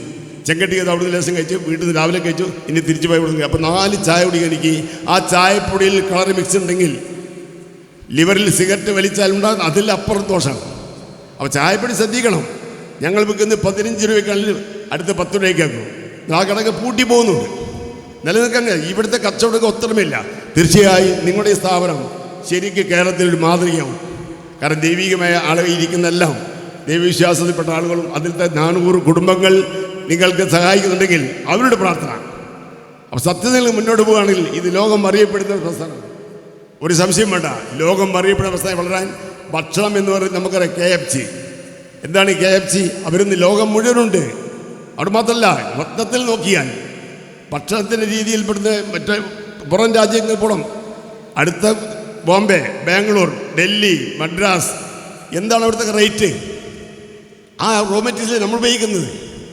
അപ്പോൾ തീർച്ചയായും നല്ല നിലനിർത്തിയാൽ നിങ്ങളുടെ ഫാക്ടറിയൊക്കെ ഞങ്ങളുടെ ഫാക്ടറി തുടങ്ങുന്നത് ഇപ്പോൾ 12 ഏക്കറിലാണ്. തമിഴ്നാട്ടിൽ 12 ഏക്കർ തുടങ്ങുന്നത്. ആ തുടങ്ങാൻ കാരണം അതിൻ്റെ ഐറ്റ് വരുമ്പോൾ ഞങ്ങൾ പുറത്തേക്ക് സാധനം അയക്കാൻ കഴിയും. ഇവിടെ വിൽക്കുന്ന മാർക്കറ്റ് ലാഭമില്ല വിൽക്കാൻ കഴിയും, വലിയ ലാഭം നോക്കാം. പക്ഷേ പുറത്തോട്ടുള്ള കണക്ഷൻ നിങ്ങൾ ഉണ്ടാക്കിയെടുക്കണം. എത്ര ഉണ്ടാക്കിയാലും എപ്പം വേണ്ട കേക്ക്, എത്ര ടണ്ണ് കേക്കാണ്, എത്ര ലോഡ് ഉണ്ടാക്കിയാൽ ചെയ്യുന്നുണ്ടോ? നമ്മളൊക്കെ കുട്ടിക്കാലത്ത് ഒരു കേക്ക് കാണാൻ പറ്റുമോ? ഒരു 40, 10, 25, 30 വർഷം കൊണ്ട് നമ്മളെ ജില്ലയിൽ വന്ന ഹോട്ടലുകളും ബേക്കറികളും എത്രമാത്രം. ഇപ്പം എൻ്റെ സുഹൃത്ത് മോങ്ങത്ത് 10 കോടി ചിലവാണ്. എല്ലാവരും ബിസിനസ്സും ഉണ്ട്, എവിടെയും ബിസിനസ് കുറവില്ല.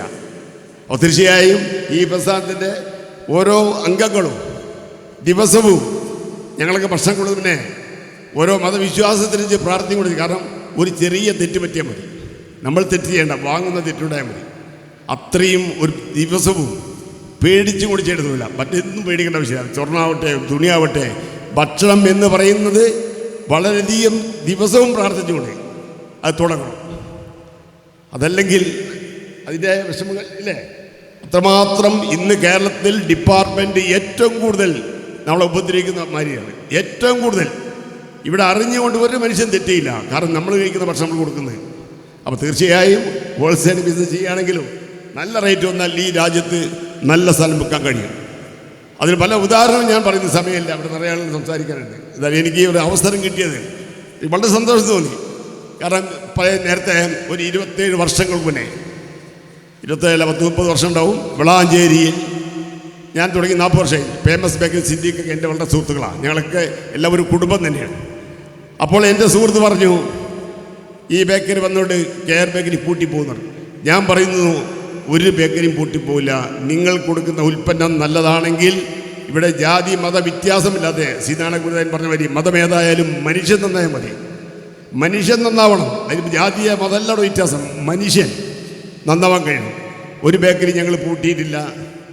ഇന്നും നന്ദലാ ബേക്കറി നടന്നുകൊണ്ടിരിക്കുന്നുണ്ട്. അതുപോലെ സത്യമായി ചെയ്യാൻ ഈ പ്രസ്ഥാനം നിങ്ങളൊക്കെ കാണുമ്പോൾ തന്നെ അറിയാം, ഒരു ഐശ്വര്യമുള്ള ആളുകളാണ് കൈ മുന്നോട്ട് നയിക്കുന്നത്. അതുമാത്രമല്ല 400 കുടുംബത്തിൻ്റെ ആ 5 ലക്ഷം 1 ലക്ഷം കൊടുത്താൽ നമുക്ക് ജീവിക്കാനുള്ള വരുമാനം ഒരു ബിസിനസ്സിൽ നിന്ന് കിട്ടുകയാണ്. ബാങ്കിലിട്ട പലിശയല്ല, ഒരു ബിസിനസ്സിൽ നിന്നും ഭക്ഷണം കഴിക്കുന്ന സാധാരണ മക്കൾ. ഞാൻ ഏറ്റവും വലിയ ഇഷ്ടപ്പെടുന്ന എൻ്റെ ഒരു കടയിൽ ഒരു ഷോപ്പുണ്ട് പറവൂരിൽ. ഒരു വിദേശികളോ ഒരു യാത്രക്കാരോ അല്ല, ആ പറവൂരിൽ ജീവിക്കുന്ന ആളുകൾ ഭക്ഷണം കഴിച്ച് പോകുമ്പോൾ പലപ്പോഴും ഞാൻ അതിനറിയുന്നത് പറയും, ഒരു 5 സ്റ്റാർ ഹോട്ടലിൽ പോയാൽ 4 സ്റ്റാർ ഹോട്ടലിൽ പോയാൽ ഒരു തന്തൂരി ചിക്കൻ അല്ലെങ്കിൽ ഫ്രൈഡ് റൈസ് നൂഡിൽസ് അതുപോലെ കുറേ ആയിട്ടുണ്ട്. സാധാരണ റേറ്റ് ആ ഷോപ്പിൽ കഴിച്ചു പോകുമ്പോൾ അത് സന്തോഷത്തോടെ പറയാറുണ്ട്, കൈ പിടിച്ചുകൊണ്ട് വളരെ നന്നായി കുട്ടികൾക്ക് ആകെ ചെറിയ റേറ്റിൽ ഈ സാധനം കിട്ടുന്നു, നല്ല AC, നല്ല സൗർ ഷോപ്പ്, നല്ല ചായ. അത് കേൾക്കുമ്പോൾ ഒരു അനുഭൂതി ഉണ്ട്. ഇന്ന് KR എന്ന ഒരു കോളേജുണ്ട് വളാഞ്ചേരിയിൽ, 15-16 ഏക്കറയിലാണ്. ഇതെല്ലാം ഒരു വിദേശത്ത് ഞാൻ കച്ചവടം ചെയ്തതല്ല, എനിക്ക് വിദേശത്ത് പല ചാൻസും ഉണ്ടായിരുന്നു. എൻ്റെ വളരെ ഏറ്റവും പ്രിയപ്പെട്ട സഹോദരൻ ഇന്ന് ജീവിച്ചിരിപ്പില്ല, അസ്ലാം ഖാൻ എന്ന് പറയുന്ന ദുബായിത്തെ. അവരുടെ 99-ൽ കോയമ്പത്തൂർ സ്ഫോടന ടൈമിൽ അവരൊക്കെ നേരത്തെ എൻ്റെ സുഹൃത്തുക്കളായിരുന്നു. അവിടെ എത്തിങ്ങാനൊക്കെ വേണ്ടി ഒരു 4 കോടിയുടെ ഒരു ബഡ്ജറ്റ് അവിടേക്കായിരുന്നു തീരുമാനിച്ചു, കോയമ്പത്തൂർ. ആ സമയം പിന്നെ മദ്രാസിലേക്ക് മാറ്റി. അപ്പോൾ അതിൽ നിന്നും അവരുടെ കിട്ടിയ ഇന്ന് 8 ലക്ഷം രൂപയാണ് അതിലെ വരുമാനം അങ്ങോട്ടേക്ക് പോകുന്നത്. അപ്പോൾ അന്ന് ആ മനുഷ്യൻ ജീവിച്ചിരിപ്പില്ല. അപ്പോൾ അവരൊക്കെ പറഞ്ഞ ആ കാലത്ത് അവിടെ ചെയ്യാമായിരുന്നു. പക്ഷേ ഈ കേരളത്തിലും തമിഴ്നാട്ടിലും മാത്രം ചെയ്താൽ ഇത്രയും വലിയ സ്ഥാപനം ഉണ്ടാക്കാൻ എനിക്ക് സാധിച്ചു. 1000 കുട്ടിയ കോളേജാണ്. അതുപോലെ പല സ്ഥാപനങ്ങളും ഞാൻ ഉണ്ടാക്കിയിട്ട് ഇനി വരാൻ പോകുന്ന ഞങ്ങളുടെ ഷോപ്പ് കേരളത്തിലെ ഏറ്റവും വലിയ 65 സെൻറ്റിൽ എറണാകുളത്തിൻ്റെ ആർട്ട് സിറ്റിയിൽ 250 പേര് 300 പേര് ഇരിക്കാവുന്ന 70 കാർ പാർക്കാവുന്ന സ്ഥലത്ത് ഞങ്ങൾ തുറക്കാൻ പോവുകയാണ്. അത് സ്വന്തം സ്ഥലത്ത്, അതുപോലെ തന്നെ കോഴിക്കോടും. പക്ഷേ എന്നോട് 40-50 ലക്ഷം മാസം വാടക കിട്ടും. അതിലപ്പുറം മറ്റൊരു ബിസിനസ്സിലേക്ക് ഒരു റോൾ മോഡലാവാൻ ഇങ്ങനെ KR ബേസിൽ പോയി അതുപോലെ നമ്മൾ പല നല്ല കാര്യങ്ങൾ നമ്മൾ ഏറ്റെടുക്കും, കാണാൻ കണ്ടുപിടിക്കുക. അങ്ങനെയുള്ള മാറ്റത്തിൽ ഇന്ന് കേരളം 1ാം സ്ഥാനത്തിൽ പോയിക്കൊണ്ടിരിക്കുകയാണ്. നിങ്ങളുടെ സ്ഥാപനം തീർച്ചയായും നേരെ ഞങ്ങൾ തമിഴ്നാട്ടിലേക്ക് വന്നേക്ക്, തമിഴ്നാട്ടിൽ പ്രൊഡക്ഷൻ ആരംഭിക്കാം, ഇഷ്ടത്തിന് ബ്രാഞ്ച് വെക്കാം, നല്ല റേറ്റ് വെക്കാൻ കഴിയും. എത്ര ഉണ്ടായാലും വളർന്നുകൊണ്ടിരിക്കുക ഇന്ത്യയിലെ ഏറ്റവും നല്ല സിറ്റിയാണ് കോയമ്പത്തൂർ. ഇൻഡസ്ട്രി, കോളേജുകൾ, ഹോസ്പിറ്റലുകൾ എല്ലാം കഴിഞ്ഞാൽ അങ്ങോട്ടേക്ക് വരാൻ ഞങ്ങൾ സ്വീകരിക്കാം. അവിടെ തീർച്ചയായും അവിടെയൊക്കെ തുടങ്ങിയാൽ ഇനി 2-3 മണിക്കൂർ കൊണ്ട് കേരളം എവിടെ വേണമെങ്കിലും എത്തിപ്പെടാൻ കഴിയും. അതുകൊണ്ട് ഇത്രയും നന്മ നിറഞ്ഞ നല്ല എന്താ പറയുക, ഒരു സാധാരണ പലതിലും പങ്കെടുക്കാറുണ്ട്.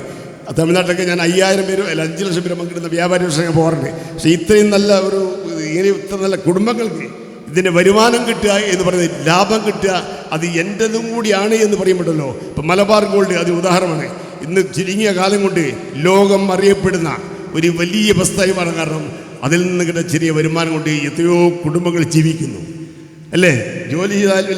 അതാണ് സത്യം. അപ്പോൾ തീർച്ചയായും ഈ സ്ഥാപനത്തിന് എല്ലാവിധ ദൈവികമായ അനുഭവമുണ്ടാകട്ടെ എന്ന് പറഞ്ഞുകൊണ്ട് ഞാൻ എൻ്റെ വാക്കുകൾ നിർത്തുന്നു. നന്ദി, നമസ്കാരം. നമ്മുടെ ബേക്കേഴ്സ് അസോസിയേഷൻ്റെ സംസ്ഥാന വൈസ് പ്രസിഡൻ്റ് കൂടിയായ പ്രിയങ്കരനായ നമ്മുടെ സിഗോ ബാബ ഹാജിയെ വളരെ ബഹുമാനപൂർവ്വം ക്ഷണിക്കുന്നു. അസ്സലാമു അലൈക്കും. ബഹുമാനപ്പെട്ട അധ്യക്ഷൻ നൗഫൽ ഫൈസി, മറ്റ് ബാലേട്ടൻ, കലാം മാസ്റ്റർ, മറ്റ് പ്രമുഖ വ്യക്തികളെ, സദസ്സിലിരിക്കുന്ന അതിലും പ്രമുഖരെ, കാരണം അങ്ങനെ പറയാണ്ടിരിക്കാൻ പറ്റില്ല. കാരണം നിങ്ങളുടെ ഓരോരുത്തരുടെയും അങ്ങ് ബലം കൊണ്ടാണ് ഈ സ്ഥാപനത്തിൻ്റെ ഇന്നത്തെ ഈ പ്രവർത്തനം മുന്നോട്ട് പോകുന്നതെന്ന് അറിഞ്ഞതിൽ വളരെയധികം സന്തോഷമുണ്ട്. ഞാൻ നൗഫൽ ഫൈസിയായിട്ട് ഇത്ര അടുപ്പം ഒരു 2 വർഷത്തിന് ശേഷം മുന്നെയാണ് ഞാൻ നൗഫൽ ഫൈസിയെ പരിചയപ്പെടുന്നത്. ആദ്യം മുനീറിൻ്റെ ഒരു ഫാക്ടറി ആയിരുന്നു അത്. കാരണം സ്വാഭാവികമായിട്ട് ഞങ്ങൾ നല്ല സാധനവും നല്ല വിലയ്ക്ക് വെക്കുന്നവർ സ്വാഭാവികമായിട്ട് ആ കമ്പനിയിലേക്ക് തിരിഞ്ഞു നോക്കില്ല. കാരണം ഞങ്ങൾക്ക് അത്ര താല്പര്യം ഉണ്ടായിരുന്നില്ല. ഒരു ദിവസം ഞങ്ങളുടെ ബേക്കേഴ്സ് അസോസിയേഷൻ്റെ പിരിവിന് വേണ്ടിയിട്ട് നമ്മുടെ ഒരു ഫംഗ്ഷൻ നടക്കുന്നുണ്ടായിരുന്നു, ജില്ലാ പരിപാടി നടക്കുന്ന സമയത്ത് നൗഫൽ ഫൗസിയായിട്ട് ബന്ധപ്പെട്ട് ഞാൻ എഫ്സോണിന് കണ്ടപ്പോൾ ഞാൻ അതിൻ്റെ ഉള്ളിൽ കയറി പരിചയപ്പെട്ടു. ആ പരിചയപ്പെട്ടപ്പോൾ ആ മനുഷ്യൻ്റെ ഒരു പെരുമാറ്റം അത് എന്നെ വല്ലാതെ ആകർഷിച്ചു. ആ ആകർഷണത്തിൻ്റെ ഫലമായിട്ട് ഞാൻ അന്ന് 2 മണിക്കൂറോളം ഞാൻ ആ ഫാക്ടറിയിൽ ഇരുന്നു കൊണ്ട് അദ്ദേഹത്തെ ഞാൻ പരിചയപ്പെട്ടു. കാര്യങ്ങളൊക്കെ പഠിച്ചു നോക്കുമ്പോൾ ഈ ഒരു പ്രസ്ഥാനം കൊണ്ട് നടക്കാൻ കഴിവുള്ള ഒരു വ്യക്തിയാണ് നൗഫൽ ഫൈസി എന്ന് എനിക്ക് ബോധ്യപ്പെട്ടു. കാരണം എൻ്റെ കുടുംബം എന്ന് പറഞ്ഞാൽ 1960 കാലഘട്ടത്തിൽ തുടങ്ങിയ ഈ ബേക്കറി പ്രസ്ഥാനം നിലമ്പൂരിൽ നിന്ന് തുടങ്ങി തൃശ്ശൂർ, കോട്ടയം, താനൂർ, അതുപോലെ മഞ്ചേരി, ഇവരെ പല സ്ഥലത്തും ഞങ്ങൾ സ്ഥാപനങ്ങൾ തുടങ്ങിയിട്ടുണ്ട്. ഈ തുടങ്ങിയതൊക്കെ ഞങ്ങൾ നല്ല വെൽ ഡെവലപ്പായിട്ട് തന്നെ ഞങ്ങൾ തുടങ്ങിയിട്ടുണ്ട്. പക്ഷെ ഞങ്ങൾക്ക് അതൊന്നും നിലനിർത്താൻ കഴിഞ്ഞിട്ടില്ല. കാരണം ഞങ്ങൾക്ക് നൗഫൽ ഫൈസിയെ പോലുള്ള ഒരാളെ കിട്ടിയിരുന്നില്ല. അതാണ് അതിൻ്റെ സത്യം. ആ ഒരു കോൺഫിഡൻ്റ് ഉണ്ട്. അത് വല്ലാത്തൊരു കോൺഫിഡൻ്റാണ് എനിക്ക് തന്നിട്ടുള്ളത്. ഞാനൊരു പിരിവിനാണ് ചെന്നിട്ടുള്ളത്. ആ പിരിവിന് സാധാരണ പിരിവിന് ചെന്ന് കഴിഞ്ഞാൽ എന്തായിരിക്കും നമ്മുടെയൊക്കെ സ്ഥിതി? ഒന്നിലേക്ക് ഒളിച്ചു മാറി അത് എങ്ങനെയെങ്കിലും നമ്മളെ ഒഴിവാക്കാൻ. അതല്ല ശ്രമിച്ചത്. അദ്ദേഹം ഇരുത്തിയിട്ട് എന്നിൽ നിന്നുള്ള കഴിവുകൾ എന്തൊക്കെയാണ് അതിൻ്റെ അഭിപ്രായങ്ങൾ ചോദിക്കുക, അത് ഉൾക്കൊള്ളുക, അത് അപ്ലൈ ചെയ്യാനുള്ള ആ വ്യഗ്രത വല്ലാത്തൊരു അട്രാക്ഷനായിരുന്നു. അപ്പം ഞാൻ അദ്ദേഹത്തോട് പറഞ്ഞു, നിങ്ങൾ എന്തായാലും ഞങ്ങളുടെ ജില്ലാ കമ്മിറ്റി കൂടുന്നുണ്ട് അടുത്ത ആഴ്ച, ആ ജില്ലാ കമ്മിറ്റിയിലേക്കും നിങ്ങൾ വരണം. എനിക്ക് എൻ്റെ മെമ്പർമാരെ പരിചയപ്പെടുത്തി കൊടുക്കണം. ഇങ്ങനെ ഒരാൾ ഇവിടെ ബിസിനസ് ഈ ബേക്കറി മേഖലയിലേക്ക് കടന്നു വരുന്നുണ്ട്. 7 വർഷമായി അവർ കടന്നു വന്നിട്ടുള്ളൂ. പക്ഷെ അവരുടെ ആ ഫാക്ടറി കണ്ടപ്പോഴും അവിടുത്തെ ആ പ്രൊഡക്ഷൻ കണ്ടപ്പോഴും ഇതെല്ലാം കണ്ടപ്പോൾ എനിക്ക് എന്തൊക്കെ ഒരു വല്ലാത്തൊരു ഇത്. കാരണം ഇത്രയും സാമൂഹ്യ പ്രതിബദ്ധതയുള്ള ഒരു ബിസിനസ് കൊണ്ട് നടക്കുക എന്ന് പറഞ്ഞാൽ അത് വല്ലാത്തൊരു വിഷമം പിടിച്ചൊരു സംഗതിയാണ്. നിങ്ങൾ ചിലപ്പോൾ 50,000, 1 ലക്ഷമോ 2 ലക്ഷമോ നിങ്ങൾ കൊടുത്തിട്ടുണ്ടായിരിക്കാം, അല്ലെങ്കിൽ നിങ്ങൾ 10 ലക്ഷം കൊടുത്തിട്ടുണ്ടായിരിക്കും. ഈ 10 ലക്ഷമോ 1 ലക്ഷമോ കോടിയോ കൊടുക്കുന്നതിൻ്റെ അപ്പുറത്താണ് ഇത് കൊണ്ട് നടക്കുന്നതിൻ്റെ എഫേർട്ട് എന്നുള്ളത് നിങ്ങൾ മനസ്സിലാക്കണം. വളരെ പ്രയാസമുള്ളൊരു സംഗതിയാണ് ഈ ഫുഡ് മേഖല കൊണ്ടു നടക്കുക എന്നുള്ളത്. അത് ഇത്രയും ഇങ്ങനെ സ്മൂത്തായിട്ട് ഈ നൂല് വലിക്കുന്ന മാതിരിയുള്ള സംസാരവും അതേപോലുള്ള പ്രവർത്തനത്തിലൂടെ ആ കൊണ്ടുപോകുന്ന ആ രീതി കണ്ടപ്പോൾ ആണ് കൂടുതൽ എനിക്ക് അട്രാക്ഷൻ തോന്നിയത്.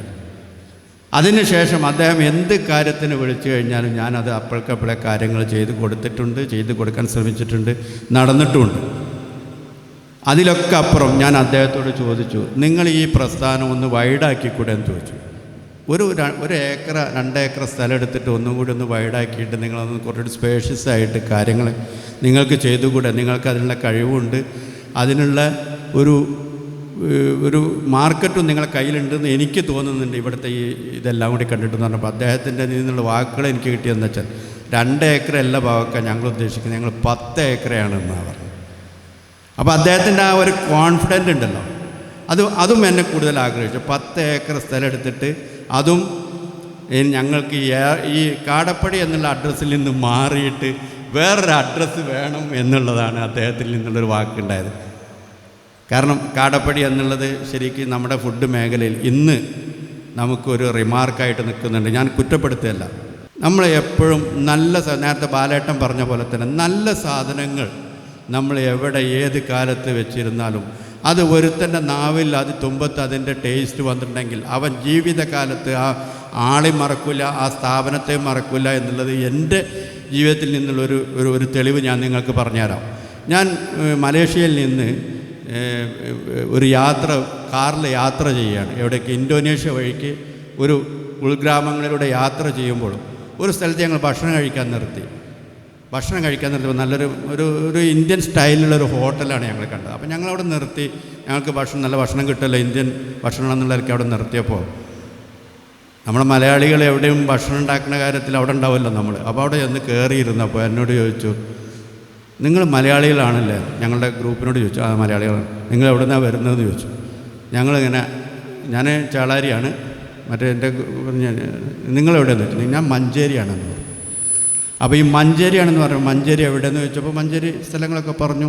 കഴിഞ്ഞതിന് ശേഷം ഞാൻ ചോദിച്ചു, നിങ്ങൾക്കെന്താ ജോലിയെന്ന് ചോദിച്ചാൽ എന്നോട്. അപ്പോൾ എനിക്ക് ബേക്കറിയാണ്. എനിക്ക് മഞ്ചേരി ബേക്കറി ഉണ്ടായിരുന്നു, സീഗോ ബേക്കറി ഉണ്ടായിരുന്നു. സീഗോ ബേക്കറി. ഞാൻ 20 വർഷമായി നാട്ടിൽ നിന്ന് പോന്നിട്ട് ഞാൻ സീഗോ ബേക്കറിയിൽ നിന്ന് നിങ്ങളുടെ ഒരു പൈനാപ്പിൾ ഹലുവ ഉണ്ട്, അത് ഇന്നും എൻ്റെ നാവിൻ തുമ്പത്തുണ്ട്. അതിൻ്റെ ടേസ്റ്റ് ഞാൻ ഇന്നും മറന്നിട്ടില്ല. അപ്പോൾ എൻ്റെ ഒരു മനസ്സിൻ്റെ ഒരു സന്തോഷം നിങ്ങളിന്ന് ആലോചിച്ച് നോക്ക്.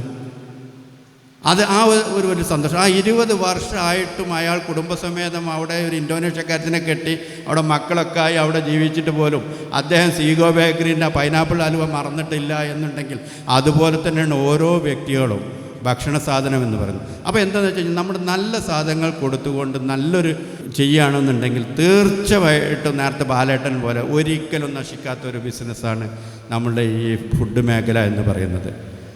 ഈ മേഖലയിലേക്ക് നിങ്ങളുടെ സമ്പത്ത് നിങ്ങൾ ഒരു കൂട്ടി വെച്ച് ചില്ലറ കുറച്ച് നിങ്ങളുടെ കഴിവിനനുസരിച്ച് നിങ്ങൾ ചെയ്തിട്ടുള്ള ഈ ഒരു സംഖ്യ നിങ്ങൾ കൊടുത്തിട്ട് അതിൽ നിന്ന് കിട്ടുന്ന ആ ഒരു ലാഭമുണ്ടല്ലോ, അത് ഭയങ്കര ബർക്കത്താണ്.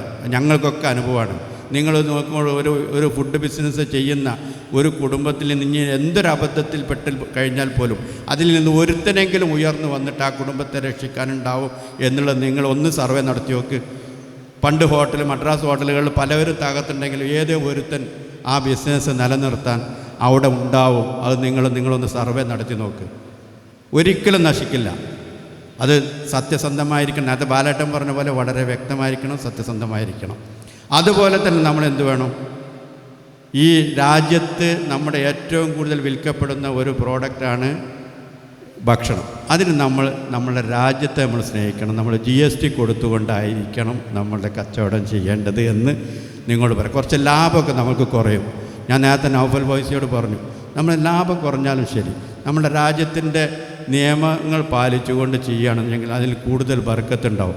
ഇപ്പോൾ എൻ്റെ കാര്യം തന്നെ ഞാൻ പറയാം. ഞാൻ കുറച്ച് ചെറുതായിട്ടൊന്ന് GSTൻ്റെ ചെറിയൊരു പ്രശ്നത്തിൽ പെട്ടപ്പോൾ എനിക്ക് വന്നത് ഞാൻ 7 കൊല്ലം അടയ്ക്കേണ്ട പൈസ ഞാൻ ഒന്നായിട്ട് അടയ്ക്കേണ്ടി വന്നു എന്നുള്ളതാണ്. അപ്പോൾ അത് എന്നിരുന്നാലും നമ്മൾ കൊടുക്കേണ്ടത് കൊടുത്തുകൊണ്ടേ ഇരിക്കണം, കൊടുത്തിരിക്കണം. അപ്പോൾ നമുക്ക് ചിലപ്പോൾ ലാഭം കുറഞ്ഞിരിക്കും. ആ കുറവ് എന്നൊക്കെ സഹിച്ചുകൊണ്ട് നിങ്ങളെന്ത് വേണം, രാജ്യത്തിൻ്റെ ഈ കാര്യങ്ങൾക്ക് വേണ്ടിയിട്ട് GST കൊടുത്തുകൊണ്ടുള്ളൊരു ഉദ്യമം.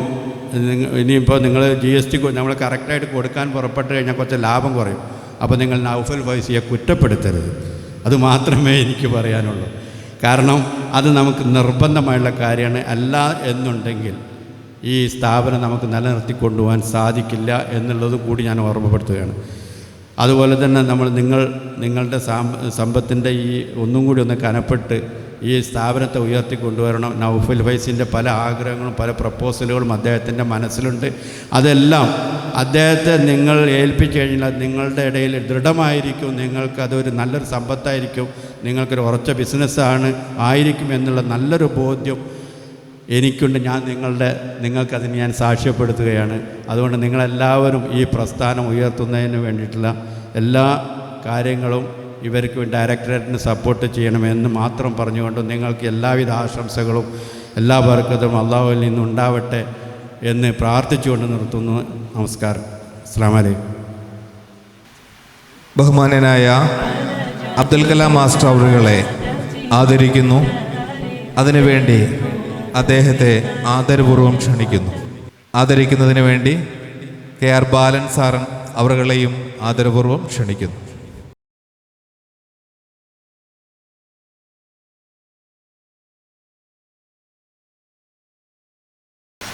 അടുത്തതായി നമ്മുടെ ക്ഷണം സ്വീകരിച്ച് ഇവിടെ എത്തുകയും ബേക്കറി ബിസിനസ് അഭിമുഖീകരിച്ചു കൊണ്ടിരിക്കുന്ന പ്രതിസന്ധികളെ വളരെ ചുരുങ്ങിയ വാക്കുകൾ കൊണ്ട് നമ്മുടെ മുമ്പിൽ സമർപ്പിക്കുകയും ചെയ്ത് ബഹുമാന്യനായ KR ബാലൻ സാർ അവറുകളെ എഫ്സോൺ ആദരണീയനായ ചെയർമാൻ മൊഹീദ്ദീൻ കുട്ടി ഫൈലി ഉസ്താദ് അവറുകൾ ആദരിക്കുന്നു. ഇരുവരെയും ആദരപൂർവ്വം ക്ഷണിക്കുന്നു.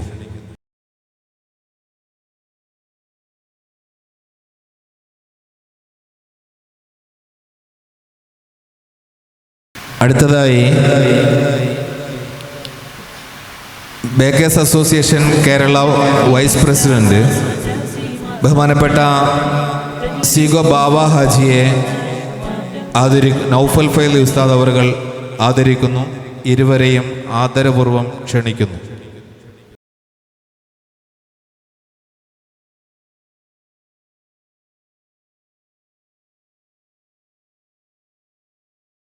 അടുത്തതായി ആശംസ അർപ്പിക്കാൻ വേണ്ടി പ്രിയപ്പെട്ട പഞ്ചായത്ത് പ്രസിഡന്റ് അബ്ദുൽ കലാം മാസ്റ്റർ ബഹുമാനപൂർവ്വം ക്ഷണിക്കുന്നു. നമസ്കാരം. പ്രിയപ്പെട്ട വേദിയിലുള്ള പ്രമുഖ വ്യക്തിത്വങ്ങളെ, സ്നേഹമുള്ള സഹോദരന്മാരെ, സഹോദരിമാരെ, കൂടുതൽ സംസാരിക്കുന്നില്ല. ഒരുപാട് ആളുകൾ സംസാരിക്കാനുമുണ്ട്. വളരെ സന്തോഷകരമാണ്. ശരിക്കും ഈ ആളുകളെ ബോഡി ലാംഗ്വേജിൽ നോക്കുമ്പോൾ ഒരു സന്തോഷം കാണില്ല. ശരിക്കും നിങ്ങളിൽ നിന്ന് സന്തോഷത്തിൻ്റെ ദിവസമാണ് നിങ്ങളെ സംബന്ധിച്ചോളം. അല്ല, ഇരിക്കുമ്പോൾ നമ്മളിങ്ങനെ ശ്വാസിലേക്ക് നോക്കിയപ്പോഴേ ഒക്കെ ഒരു മസിൽ പിടിച്ചിരിക്കണമായിരുന്നു തോന്നുന്നു. അങ്ങനെ വേണ്ടയില്ല. ഇത് വളരെ ഹാപ്പി, സന്തോഷിക്കാൻ വകയുണ്ട് സംഗതി എന്നുള്ളതാണ്. ബാലേട്ടൻ്റെയും അതുപോലെ ബാവൻ്റെയൊക്കെ സംസാരം കേട്ടപ്പോൾ എബ്സോണിൻ്റെ ഫൈസിക്ക് ഇനിയും ഒരുപാട് ലക്ഷ്യങ്ങൾ കീഴടക്കാനുള്ള ആഗ്രഹങ്ങളുണ്ടെന്ന് പറഞ്ഞു. പടച്ചവനെ പൂർത്തീകരിച്ച് കൊടുക്കട്ടെ എന്ന് നമ്മൾ പ്രാർത്ഥിക്കുകയാണ്. കാരണം എനിക്ക് ഇതിൽ വേറെ കാര്യങ്ങൾ ഞാനൊരു പ്രയാസത്തിലാണ്. കാരണം പെരുവള്ളൂർ പഞ്ചായത്തിൽ കാര്യമായിട്ട് ഇദ്ദേഹത്തിൻ്റെ നമ്മുടെ പൈസയുടെ ഒരു സംരംഭങ്ങൾ കാര്യമായിട്ട് കാണുന്നില്ല. അവിടെ നമുക്ക് പരിശോധിക്കേണ്ട ആവശ്യം വന്നിട്ടുമില്ല. പരിശോധിക്കുമ്പോഴുള്ളത് അറിയാം. അപ്പോൾ അതിൻ്റെ ആവശ്യം വന്നില്ല. പള്ളിക്കൽ പഞ്ചായത്തിലാണ് കൂടുതലുള്ളതായിട്ടുള്ളത്. അപ്പോൾ ഞാൻ പറയേ കുറച്ചും കൂടെ നമ്മളെ പഞ്ചായത്തേക്കും തരാം എന്ന് ആവശ്യപ്പെടുകയാണ്. അപ്പോൾ ഏതോ ഒന്ന് തുടങ്ങാം എന്ന് അറിയിച്ചിട്ടുണ്ട്. സന്തോഷം. വളരെ എന്താ പറയുക, ഇന്നത്തെ കാലം നേരത്തെ ബാവായിട്ട് സൂചിപ്പിച്ച ഒരു കാര്യമുണ്ട്. കാടപ്പടി എന്ന് പറയരുത്, പേര് മാറ്റണം എന്ന് പറഞ്ഞു. എന്താ നിങ്ങൾക്ക് മനസ്സിലായിട്ടൊന്നും എനിക്കറിയില്ല, എനിക്ക് മനസ്സിലായിട്ടുണ്ട്. എന്ന് പറഞ്ഞാൽ നമ്മൾ ഡ്യൂപ്ലിക്കേറ്റ് ഇറങ്ങുന്ന കാലഘട്ടം ആയതുകൊണ്ടാണ്. അപ്പോൾ ഒറിജിനൽ നല്ല സാധനത്തിനും ഈ ഡ്യൂപ്ലിക്കേറ്റിൻ്റെ പേര് കിട്ടും എന്നുള്ള തോന്നലാണ്. അതാണ് ആ സംഭവം എന്ന് എനിക്ക് തോന്നുന്നത്. അപ്പോൾ അതുകൊണ്ടാണ് ബാബ കാര്യം പറഞ്ഞത്. കാടപ്പടിയെ വേദനിപ്പിക്കാൻ വേണ്ടി പറഞ്ഞതല്ല. എന്താ അപ്പം അങ്ങനെ പറയാൻ, ഇന്നത്തെ കാലത്ത് എന്ത് പറഞ്ഞാലും വിവാദങ്ങളാണ്. അപ്പോൾ അതുകൊണ്ട് ഞാനതിനെ ക്ലാരിഫൈ ചെയ്തെന്ന് മാത്രമേ ഉള്ളൂ. ഈ നാളെ നേരമ്പോഴത്തെ വേറെ വർത്തമാനക്കാരം ഉണ്ടാകുക. അപ്പോൾ അതുകൊണ്ട് ഇല്ലാതിരിക്കാനാണ് ഞാൻ സൂചിപ്പിക്കുന്നത്. നിയമങ്ങളും ചട്ടങ്ങളും അനുശാസിക്കുന്നതിനെക്കുറിച്ചും പിന്നെ സത്യസന്ധതയും വിശ്വസ്തതയും കാര്യത്തെക്കുറിച്ചും ബാലേട്ടൻ ഇവിടെ സംസാരിച്ചു, ഭാവിയും സംസാരിച്ചു. അത് തന്നെയാണ് നമുക്ക് പറയാനുള്ളത്. എനിക്ക് തോന്നുന്നത് ഈ എബ്സോണിൻ്റെ ഈ 7 വർഷത്തിൻ്റെ ഏറ്റവും വലിയ വിജയം എന്ന് പറയുന്നത് അതാണ്. അത് നിലനിർത്തുക എന്നുള്ളതാണ്. അപ്പോൾ എനിക്ക് ഫൈസിയോട് പറയേണ്ട ആവശ്യമില്ല. കാരണം ആകെ പേടിക്കുന്ന നിയമത്തിൽ നിങ്ങൾക്ക് സാധാരണ നമ്മൾ പേടിച്ചോളും. കാരണം പടച്ചവനെ പേടിച്ചാൽ മതി എന്നുള്ളതാണ്. അതുണ്ടായി കഴിഞ്ഞാൽ പിന്നെ വേറെ ഒരു സംഗതി ഇവിടെ ഇല്ലല്ലോ. ഞാനതാണ് വിശ്വസിക്കുന്നത്. ഈ ബിസിനസ്സിൻ്റെ ഫൈസിയുടെ ഇച്ഛാശക്തിയെ ഞാൻ അഭിനന്ദിക്കുന്നത് അതുകൊണ്ടാണ്. സാധാരണ ഫൈസിമാരെന്ന് പറഞ്ഞാൽ ഇതിനൊക്കെ ഒരു പേടിയുണ്ടാവും. സംഗതി നടത്താൻ ഇരിക്കാനൊക്കെ ഭയങ്കര അസ്വസ്ഥത, ഒരു ഉത്ഭയം വരാറുണ്ട്. പക്ഷേ നമ്മളെ ഫൈസിക്ക് അങ്ങനെ ഒന്നുമില്ല. കാരണം അദ്ദേഹം ഇച്ഛാശക്തിയോടുകൂടി എല്ലാവരെയും, നാടിലുള്ള സകല ആളുകളോട് താല്പര്യമുള്ള ആളുകളെ ചേർത്ത് പിടിച്ചുകൊണ്ട് ചെയ്യാൻ പറ്റുന്നത് ചെയ്യുക എന്നുള്ളതാണ്. അപ്പോൾ അതിലെ ബിസിനസ്സാണല്ലോ, ജയപരാജയങ്ങൾ സ്വാഭാവികമാണ്. അത് ഏറ്റവും ലാഭത്തിലാക്കാൻ നമ്മുടെ എല്ലാവരുടെയും ഇപ്പോൾ ഈ കൂടിയിരിക്കുന്ന ആൾക്കാരുടെ പ്രാർത്ഥന ഇതിലുണ്ടാവണം. അത് ദൈവത്തിന്, നേരത്തെ ബാലേട്ടൻ പറഞ്ഞ മാതിരി ദൈവത്തിൻ്റെ അപാരമായ ഒരു പിന്തുണ ഈ കാര്യത്തിൽ ഉണ്ടാവേണ്ടതുണ്ട്. അപ്പോൾ അതിന് ഈ ഫൈസിയെ നമ്മൾ, അതുകൊണ്ടാണ് ഫൈസി ഈ ലക്ഷ്യം വെച്ചുകൊണ്ട് തന്നെ ഞാൻ അദ്ദേഹത്തിന് കുറച്ച് സമയം ഇപ്പോൾ കിട്ടിയിട്ടുള്ളൂ. അതിൻ്റെ ഇടയ്ക്ക് തന്നെ ചോദിച്ചപ്പോൾ നല്ല, എനിക്ക് തോന്നുന്നത് ഒരു വലിയൊരു ബിസിനസ് കാഴ്ചപ്പാട് തന്നെ അദ്ദേഹത്തിൻ്റെ മനസ്സിലുണ്ട്. ഒരുപാട് ആശയങ്ങളാണ് അദ്ദേഹത്തിൻ്റെ ഇതിൽ വരുന്നത്. ട്രിക്കുകളും വരുന്നത്, തന്ത്രങ്ങളും വരുന്നുണ്ട്. എങ്ങനെ പോയാൽ എങ്ങനെ ബിസിനസ് വിജയിക്കും. അപ്പോൾ ഫുഡിൽ മാത്രമല്ല, എല്ലാ മേഖലകളിലെയും കയ്യൊപ്പ് ചാർത്തിക്കൊണ്ട് ഞങ്ങളുടെയൊക്കെ സഹായത്തോടും സഹകരണത്തോടും പിന്തുണയോടും കൂടി വിവിധ മേഖലകളിൽ അതിൻ്റെ കാലുറപ്പിക്കാനുള്ള ശ്രമങ്ങളിലാണ്. 7 വർഷം കൊണ്ട് ഏറെക്കുറെ മേഖലയിൽ അദ്ദേഹത്തിന് കയ്യെത്താൻ കഴിഞ്ഞിട്ടുണ്ട്. അപ്പോൾ ബാബ എന്നോട് പറയാണ്, ഈ ബാലേട്ടൻ്റെ പ്രസംഗം കേട്ടപ്പോൾ ഇതൊക്കെ ഇനി ചോറൊക്കെ ഒഴിവാക്കിയൊക്കെ ബേക്കറിക്ക് പോകേണ്ടി വരുമോ എന്നുള്ള സംശയം എനിക്കുണ്ടായത്. ബാലേട്ടൻ്റെ സംസാരം ആ രീതിയിലാണ് വന്നത്. കാരണം ആ ഫുഡിൻ്റെയും കാര്യങ്ങളൊക്കെ സംസാരിച്ച സമയത്ത് അപ്പോൾ ബാബ പറയാണ്, ന്യൂസിലാൻഡിൽ രാവിലെയും ബ്രെഡാണ്, ഉച്ചക്കും ബ്രെഡാണ്, രാത്രിയും ബ്രെഡാണ്. അപ്പോൾ പിന്നെ ചോറും അങ്ങനത്തെ സാധനങ്ങൾ വേണ്ടല്ലോ. അപ്പോൾ അങ്ങനെ വന്നുകൊണ്ടിരിക്കുകയാണ് നമ്മൾ. എന്താ വെച്ചാൽ കാലങ്ങൾ ഓരോ ന്യൂ ജനറേഷൻ്റെ സതിയിലൊക്കെ അങ്ങനെ സംഭവിച്ചുകൊണ്ടിരിക്കും. ഞാൻ സൂചിപ്പിക്കുന്നത് ഏറ്റവും നല്ല ക്വാളിറ്റിയുള്ള, ഏറ്റവും നല്ല ആളുകൾക്ക് ശരീരത്തിന് കുഴപ്പമില്ലാത്ത, അതാണല്ലോ ആരോഗ്യം ആണ് ഏറ്റവും വലിയ സംഗതി എന്ന് പറയുന്നത്. നല്ല ആരോഗ്യമുള്ള സമൂഹത്തിന് നല്ല സന്തോഷം ഉണ്ടാവുകയുള്ളൂ. ആരോഗ്യമില്ലാത്ത സമൂഹത്തിൽ വീട്ടിൽ ചെന്നാലൊക്കെ കാണാം, ശാരീരികമായി അവശനായി സുഖമില്ല എന്ന് പറഞ്ഞാൽ പിന്നെ ഓന് ദുനിയാവില്ല, ഒന്നുമില്ല, ഒന്നിനോടും താല്പര്യമില്ല. അപ്പോൾ ഏറ്റവും നല്ല എന്താ പറയുക, ആരോഗ്യമുള്ള ശരീരത്തെ സൃഷ്ടിക്കലാണ് ഒരു ഭരണസമിതി എന്നുള്ള ആൾക്കാർ ഞങ്ങളെ പണിയും. അപ്പോൾ അതിനുള്ള ആളുകൾ ഒരിക്കലാണ്. അതുകൊണ്ടാണ് ഇവർക്ക് ഇടയ്ക്കിടയ്ക്ക് ഈ പരിശോധനകൾ വന്നുകൊണ്ടിരിക്കുന്നത്. കാര്യമായി പരിശോധിക്കുന്നത് ഫുഡിനെയാണ്. കാരണം അതാണല്ലോ മനുഷ്യനെ ബാധിക്കുന്നത്. അപ്പോൾ അതുകൊണ്ട് ഞാൻ നേരത്തെ ആദ്യത്തെ പറഞ്ഞ വാക്ക് പറഞ്ഞുകൊണ്ട് ഞാൻ അവസാനിപ്പിക്കുകയാണ്. പടച്ചവനെ ഭയപ്പെടുക എന്നുള്ളത് മാത്രമേ ഇതിനൊരു പരിഹാരമായിട്ട് എനിക്ക് കച്ചവടക്കാരോട് പറയാനുള്ളൂ. അങ്ങനെ വെച്ചാൽ നാളെ എൻ്റെ ചോദ്യം ചെയ്യപ്പെടും. ഇത് ആൾക്കാർക്ക് ഉപദ്രവിക്കുന്ന സാധനം ഉണ്ടാക്കാൻ പാടില്ല, നല്ലതേ ചെയ്യാൻ പാടുള്ളൂ, നല്ല വൃത്തി ഉണ്ടാവണം. ഇതൊക്കെ പ്രവാചകനും റസൂലും അതുപോലെയുള്ള സംവിധാനത്തൊക്കെ വിശുദ്ധ ഖുർആനിലൊക്കെ നമ്മോട് ആ പടച്ചവനെ ഭയപ്പെടുന്നതിനെക്കുറിച്ചുള്ള കാര്യങ്ങൾ പറഞ്ഞിട്ടുണ്ട്. എല്ലാം കാണുന്നവനാണ്, ഹൃദയത്തിലുള്ളത് മുഴുവൻ ഒപ്പിയെടുക്കുന്നവനാണ്. അപ്പോൾ അതൊക്കെ വിശ്വസിച്ച് പ്രവർത്തിക്കുന്ന മേഖലയിലേക്ക് ഇറങ്ങുന്ന ഒരാളെ സംബന്ധിച്ചിടത്തോളം രാജ്യത്തിൻ്റെ നിയമമോ മറ്റൊന്ന് നമുക്ക് ഒക്കെ നമ്മൾ അനുസരിക്കേണ്ടി വരും സ്വാഭാവികമായും. അപ്പോൾ അവിടെ ഒന്നും നമുക്ക് പ്രയാസങ്ങൾ ഉണ്ടാക്കില്ല. അപ്പോൾ അതുകൊണ്ട് ഫൈസിയുടെ ഈ ഇച്ഛാശക്തിയുടെ മുമ്പിൽ ഞാൻ സന്തോഷിക്കുകയാണ്. അതോടൊപ്പം തന്നെ ഈ ആളുകളുടെ നിങ്ങളെ വിശ്വസിച്ച് കൊണ്ടാണ് ഈ ഇരിക്കുന്ന ആളുകളൊക്കെ ഇതിലേക്ക് സഹായങ്ങളും കാര്യങ്ങളൊക്കെ ചെയ്യുന്നത്, ഷെയർ എടുക്കുന്നതൊക്കെ. ആ വിശ്വാസത്തെ തകർക്കുന്ന തരത്തിലേക്ക് നമ്മുടെ ചെയ്തികൾ ഉണ്ടാകാൻ പാടില്ല എന്നുള്ളതാണ്. പൊതുവേ നമ്മൾ പത്രത്തിലും വാർത്താമാധ്യമങ്ങളിലൊക്കെ വായിച്ചുകൊണ്ടിരിക്കുന്നതാണ്. അപ്പോൾ അങ്ങനെ ഉണ്ടാവില്ല എന്ന ഉറച്ച വിശ്വാസം ഇതുവരെയുള്ള അദ്ദേഹത്തിൻ്റെ ജീവിതത്തിൽ നമുക്ക് ഉണ്ടായിട്ടുണ്ട്. അപ്പോൾ അതുകൊണ്ട് തന്നെ ഏറ്റവും നല്ല, നേരത്തെ ഇവരൊക്കെ സൂചിപ്പിച്ച പോലെ തന്നെ ആ 7 വർഷം കൊണ്ടുള്ള ഈ കുതിച്ചു കയറ്റം ഏറ്റവും പൂർണ്ണതയിൽ എത്തട്ടെ. അങ്ങനെ നാടിനും, അങ്ങനെ ഒരാളുടെ അടുത്ത് കുറച്ച് എന്തെങ്കിലും ഉണ്ടായിക്കഴിഞ്ഞാൽ നാട്ടിൽ മറ്റുള്ളവർക്കൊക്കെ മെച്ചാണ്. പ്രിയപ്പെട്ട ഫൈസിയോട് എനിക്ക് പ്രത്യേകിച്ച് സന്തോഷം പറയാനുണ്ട്. നമ്മുടെ നാട്ടിൽ നടക്കുന്ന എല്ലാ കാരുണ്യമാർന്ന പ്രവർത്തനങ്ങളിലും നമ്മളെന്തൊക്കെ ആവശ്യപ്പെട്ടിട്ടുണ്ടോ അതൊക്കെ എന്താ പറയുക, കുട്ടികളെ കല്യാണം കഴിച്ചു കൊടുക്കുന്നതാണെങ്കിലും വീട് പണിയാണെങ്കിലും അതല്ലെങ്കിൽ വേറെ എന്തെങ്കിലും സഹായങ്ങളിലും മരുന്നിനാണെങ്കിലും അങ്ങനെ തുടങ്ങി എല്ലാ മേഖലകളിലും കിട്ടുന്നതിൽ നിന്നൊരു വിഹിതം അങ്ങനെ ചെലവഴിക്കാനുള്ള ഒരു മനസ്സും പ്രിയപ്പെട്ട ഫൈസിയുടെ സംഘത്തിനുണ്ട് എന്നുള്ളതാണ് എന്നെ ഏറ്റവും കൂടുതൽ സന്തോഷിപ്പിക്കുന്നത്. അങ്ങനെയുള്ള വ്യവസായ സംരംഭങ്ങളാണ് നാട്ടിൽ വളർന്നു വരേണ്ടത്. അതിനെ നമ്മൾ പ്രോത്സാഹിപ്പിക്കാം. തീർച്ചയായിട്ടും ഞങ്ങളോട് കാണിക്കുന്ന, ഈ നാടിനോട് കാണിക്കുന്ന ഈ സ്നേഹത്തിന്, ഈ അബ്സോണിന് എല്ലാവിധ സന്തോഷവും പങ്കുവെക്കുന്നു. പടച്ചതമ്പുരാനോട് പ്രാർത്ഥിക്കുന്നു, ഞങ്ങളുടെ നന്ദിയും പ്രകടിപ്പിക്കുന്നു. കൂടുതൽ ഈ നാടിനെ സ്നേഹിക്കാനും ഈ നാടിന് സഹായങ്ങൾ ചെയ്യാനും ഒക്കെ നിങ്ങൾക്ക് സാധ്യമാവട്ടെ, ഇതുവഴി സാധ്യമാവട്ടെ എന്ന് പ്രാർത്ഥിച്ചുകൊണ്ട് എന്നെ ക്ഷണിച്ചതിനുള്ള പ്രത്യേകിച്ച് നന്ദി എന്നെ ആദരിക്കുകയും കൂടി ചെയ്തു. നേരത്തെ ഇവിടെ സൂചിപ്പിച്ചു, എന്താ പറയുക, മികച്ച ഗ്രാമപഞ്ചായത്ത് എന്ന് പറയുന്നത് എനിക്ക് കിട്ടിയതിൽ ഏറ്റവും വലിയൊരു പ്രധാന ഘടകം എന്ന് പറയുന്നത്, ഞാൻ പഞ്ചായത്തിലേക്ക് ചെന്നപ്പം 300 ചില്ലാനം വീടിന് ആവശ്യക്കാരുണ്ടായിരുന്നു. ആ മുഴുവൻ ആളുകൾക്കും ഒറ്റയടിക്ക് തന്നെ ഒരേ സമയത്ത് തന്നെ വീട് വെച്ച് കൊടുക്കാൻ കഴിഞ്ഞു എന്നുള്ളതാണ് എൻ്റെ സമയത്തുണ്ടായ ഏറ്റവും വലിയ സന്തോഷം എന്ന് പറഞ്ഞ ഒരു കാര്യം. അതുപോലെ മറ്റുള്ള കാര്യങ്ങളൊക്കെ ചെയ്തിട്ടുണ്ട്. അതിനൊക്കെ ഇതിൻ്റെ മേൽമൊന്നുമല്ല, ഈ നാട്ടിലുള്ള ആളുകളുടെ പിന്തുണ, ജനപ്രതിനിധികളുടെ പിന്തുണ, ഇതുപോലെയുള്ള ഫൈസിയെ പോലെയുള്ള ആളുകൾ. കാരണം ബിരിയാണി ചലഞ്ച് ഞങ്ങൾ നടത്തിയിരുന്നു. അതും കൂടി സാന്ദർഭികം പറഞ്ഞ ബിരിയാണി ചലഞ്ച് ഒരു ഗ്രാമപഞ്ചായത്തിന് നടത്തേണ്ട ആവശ്യമൊന്നുമില്ല. കാരണം നമുക്ക് മരുന്ന് കൊടുക്കാൻ കഴിയുന്നത് ജനറ്റിക് മരുന്ന് മാത്രമാണ്. എന്ന് പറഞ്ഞാൽ ഗവൺമെൻറ് ഡോക്ടർമാർ ഇതിന് മരുന്ന് മാത്രമേ കൊടുക്കുള്ളൂ. നമ്മളെ വീട്ടിൽ കിടപ്പിലായ രോഗികളൊക്കെ എന്ന് പറയുന്നത് എന്താണ്, വേറെ ഡോക്ടർമാരാണ്, പ്രൈവറ്റ് ഡോക്ടർമാർ ചെയ്തിരിക്കുന്ന മരുന്നുകളാണ് അവർക്കുള്ളത്. ആ മരുന്ന് വാങ്ങിക്കൊടുക്കാൻ ഗ്രാമപഞ്ചായത്തിനെ കൊണ്ട് സാധ്യമല്ല. അപ്പോൾ നമ്മൾ ആലോചിച്ചപ്പോൾ എന്താ കിട്ടിയത്, ഇങ്ങനെയുള്ള ആളുകളെ സഹായിക്കാൻ നാട്ടിൽ നിന്ന് എല്ലാ മാസവും പിരിവിനിറങ്ങാൻ കഴിയില്ല. അപ്പോൾ ഒരു ബിരിയാണി ചലഞ്ച് നടത്തി. ആ ബിരിയാണി ചാലഞ്ചിന് ഏറ്റവും കൂടുതൽ സഹായം നൽകിയത് ഈ അബ്സോണാണ് എന്നുള്ള സന്തോഷവും കൂടി നിങ്ങളെ മുമ്പിൽ വെക്കുകയാണ്. അപ്പോൾ അതുവഴി നമുക്ക് കുറച്ച് സംഖ്യ കിട്ടി. അപ്പോൾ സെക്കൻഡറി പാലിയേറ്റീവിന് വേണ്ടി വാഹനം വാങ്ങാനുള്ള സഹായം ഉണ്ടായി. ഇന്നിപ്പോൾ ഈ നിമിഷം വരെ കിഡ്നി മാറ്റിവെച്ച രോഗികൾക്കുള്ള മരുന്ന് കൊടുക്കുന്നു, അതുപോലെ കിടപ്പിലായ രോഗികൾക്കുള്ള മരുന്ന് കൊടുക്കുന്നു. ആ ഡോക്ടർമാർ എഴുതിയ പാവപ്പെട്ട ആളുകൾക്കുള്ള മരുന്നുകളൊക്കെ ഈ നിമിഷം വരെ, നാളെ എന്തെന്ന് എനിക്കറിയില്ല, ഈ നിമിഷം വരെ കൊടുക്കാൻ ആ ബിരിയാണി ചാലഞ്ചിലൂടെ സാധ്യമായി. അതിന് ഞങ്ങളെ സഹായിച്ച ഫൈസിയുടെ ഈ അബ്സോൺ സംഘത്തിനുള്ള എല്ലാ നന്ദിയും കൂടി അർപ്പിച്ചുകൊണ്ട് അങ്ങനെയൊക്കെയുള്ള കുറേ കാര്യങ്ങൾ ചെയ്യാൻ നമുക്ക് സാധിച്ചിട്ടുണ്ട്. അപ്പോൾ സാമ്പത്തികമായി ഉന്നതി ഉണ്ടാകുമ്പം ഈ നാടിനും ഈ നാട്ടുകാർക്കും മെച്ചം തന്നെയാണ്. ആ സഹായത്തിന് എല്ലാ സന്തോഷവും പടച്ചതമ്പുരാൻ നിങ്ങളുടെ എല്ലാ നല്ല ഉദ്ദേശങ്ങളും പൂർത്തീകരിച്ച് തരുമാറാവട്ടെ എന്ന് പ്രാർത്ഥിച്ചുകൊണ്ട് എല്ലാവിധ ഭാവങ്ങളും നേർന്നുകൊണ്ട് ഞാൻ എൻ്റെ വാക്കുകൾ അവസാനിപ്പിക്കുന്നു. അസ്സലാമു അലൈക്കും. നമ്മുടെ ഉദ്ഘാടന സെഷൻ ഇവിടെ അവസാനിക്കുകയാണ്. ഇൻഷാ അല്ലാഹ് നമ്മുടെ അതിഥികളൊക്കെ പോകേണ്ടതുണ്ട്. അതുകൊണ്ട് ഇനി അടുത്തതായിട്ട് നമ്മുടെ എഫ്സോണിൻ്റെ ഡയറക്ടർ മൊയ്തീൻ കുട്ടി ഫൈസിയുടെ സംസാരമാണ്. ഇൻഷാ അല്ലാഹ് അത് അല്പസമയത്തിനകം നടക്കും. അതിലേക്ക് എല്ലാവരെയും ക്ഷണിക്കുകയാണ്. ഇവിടെ കൂടുതലായൊന്നും എന്തില്ല, സംസാരിക്കുന്നില്ല. നമ്മുടെ പ്രിയപ്പെട്ട നമ്മുടെ അതിഥികളൊക്കെ കൃത്യമായി ഈ വിഷയം നിങ്ങളുടെ മുമ്പിൽ ധരിപ്പിച്ച് കഴിഞ്ഞു.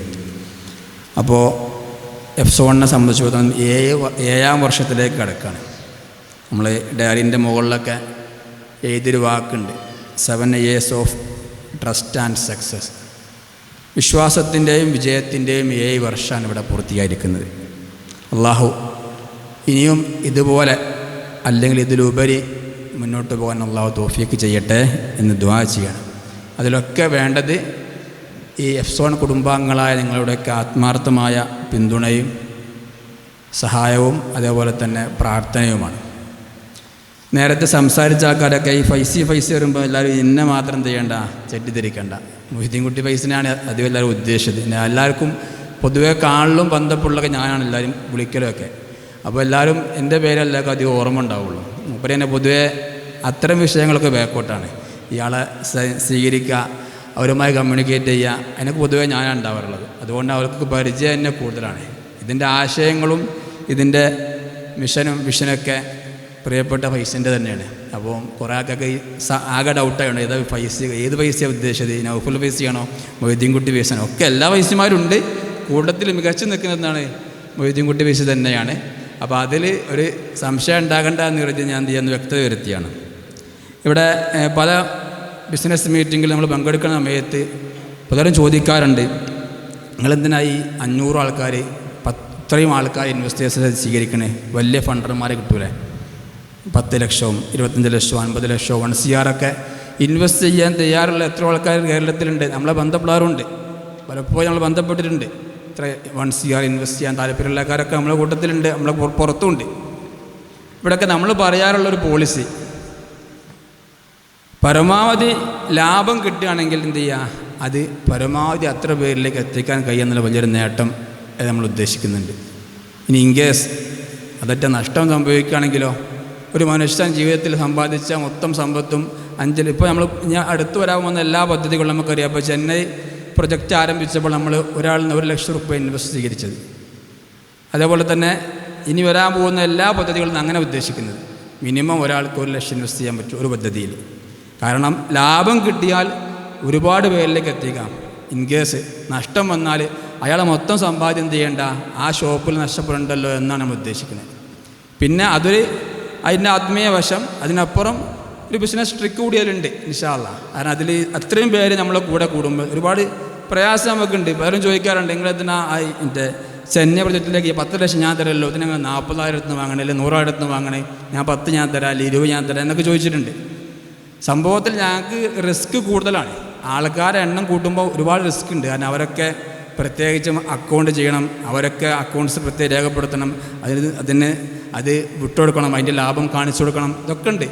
പക്ഷേ അതിൻ്റെയൊക്കെ കൂടെ അതിൻ്റെ അപ്പുറത്ത് ഈ ഞാൻ നേരത്തെ പറഞ്ഞ ഞങ്ങളെ ഉള്ളിലുള്ള ഒരു വലിയ ആഗ്രഹമാണെന്ത്, ലാഭം ഉണ്ടാകുമ്പോൾ എന്ത് ചെയ്യുക, ഒരുപാട് പേരിലേക്ക് എത്തിക്കുക. ഇൻകേസ് നഷ്ടം വന്നാൽ അതിൻ്റെ ആഘാതം എന്ത് ചെയ്യുക, കുറക്കുകയും ചെയ്യുക എന്നാണ് ഉദ്ദേശം. അല്ലാഹു ഇതൊക്കെ കബൂൽ ചെയ്യട്ടെ. അതുകൊണ്ട് എഫ്സോൺ 7 വർഷം കൊണ്ട് വലിയ ഉയരങ്ങൾ എന്ത് ചെയ്യുക എത്തിയിട്ടുണ്ട്. ഇനി അതിൻ്റെ ഭാവി പദ്ധതികളും അതിലും വലിയ ഉയരത്തിൽ എത്താനുള്ളതാണ്. വലിയ ലക്ഷ്യം എന്ന് പറയുമ്പോൾ ഏകദേശം ഒരു ദിവസം ഡെയിലി 1 CR 1 കോടി രൂപ ടേൺ ഓവർ ഉള്ള ഒരു ബിസിനസ്സാക്കി മാറ്റണമെന്നാണ് നമ്മുടെ ആത്യന്തികമായ ലക്ഷ്യം. മിഷൻ 2030 ഭാഗമായിട്ട് അതൊക്കെ ഇൻഷാ അല്ലാഹ് പൈസ പറയും. 2030 മുമ്പായിട്ട് 2020 കൂടെ തന്നെ ഡെയിലി 1 CR ഈ ബിസിനസ്സിനെ എത്തിക്കുക എന്നുള്ളതാണ് നമ്മുടെ ലക്ഷ്യം. ഇൻഷാ അല്ലാഹ് അതിന് നിങ്ങളുടെയൊക്കെ ഒരുപാട് പിന്തുണയും ഇനിയും വേണ്ടി വരും. അപ്പോൾ അതൊക്കെ നിങ്ങളെ സർവാത്മന പിന്തുണ ഉണ്ടാക്കണമെന്നും പ്രത്യേകിച്ച് പ്രാർത്ഥനയും. പലപ്പോഴും നമ്മൾ ചില ഉസ്താദന്മാരൊക്കെ കാണുമ്പോൾ പറയാറുണ്ട്, ആരൊക്കെയോ നല്ല പ്രാർത്ഥന നിങ്ങൾക്ക് ഉണ്ടെന്നാണ്. സത്യം പറയാണ്, പലരും പറയാറുണ്ട് ബിസിനസ് രംഗത്ത് മുമ്പോട്ട് പോകുമ്പം നിങ്ങളുടെ കൂട്ടത്തിൽ ഇൻവെസ്റ്റ് ചെയ്ത നല്ല മനുഷ്യന്മാരുണ്ടെന്ന്. നമുക്ക് ഒരുപാട് നല്ല ആൾക്കാർ കൂട്ടത്തിലുണ്ട്, നല്ല സാധുക്കളായ നല്ല പാവങ്ങളായ ഉസ്താദുമാരുണ്ട്. കിട്ടിയ സമ്പാദ്യം അത് ആകെയുള്ള 1 ലക്ഷം എഫ്സോണിലേക്ക് തന്ന ആൾക്കാരുണ്ട്. അപ്പോൾ അവരൊക്കെ ഇത് ആശ്രയിച്ച് ജീവിക്കുന്ന ആൾക്കാരുണ്ട്.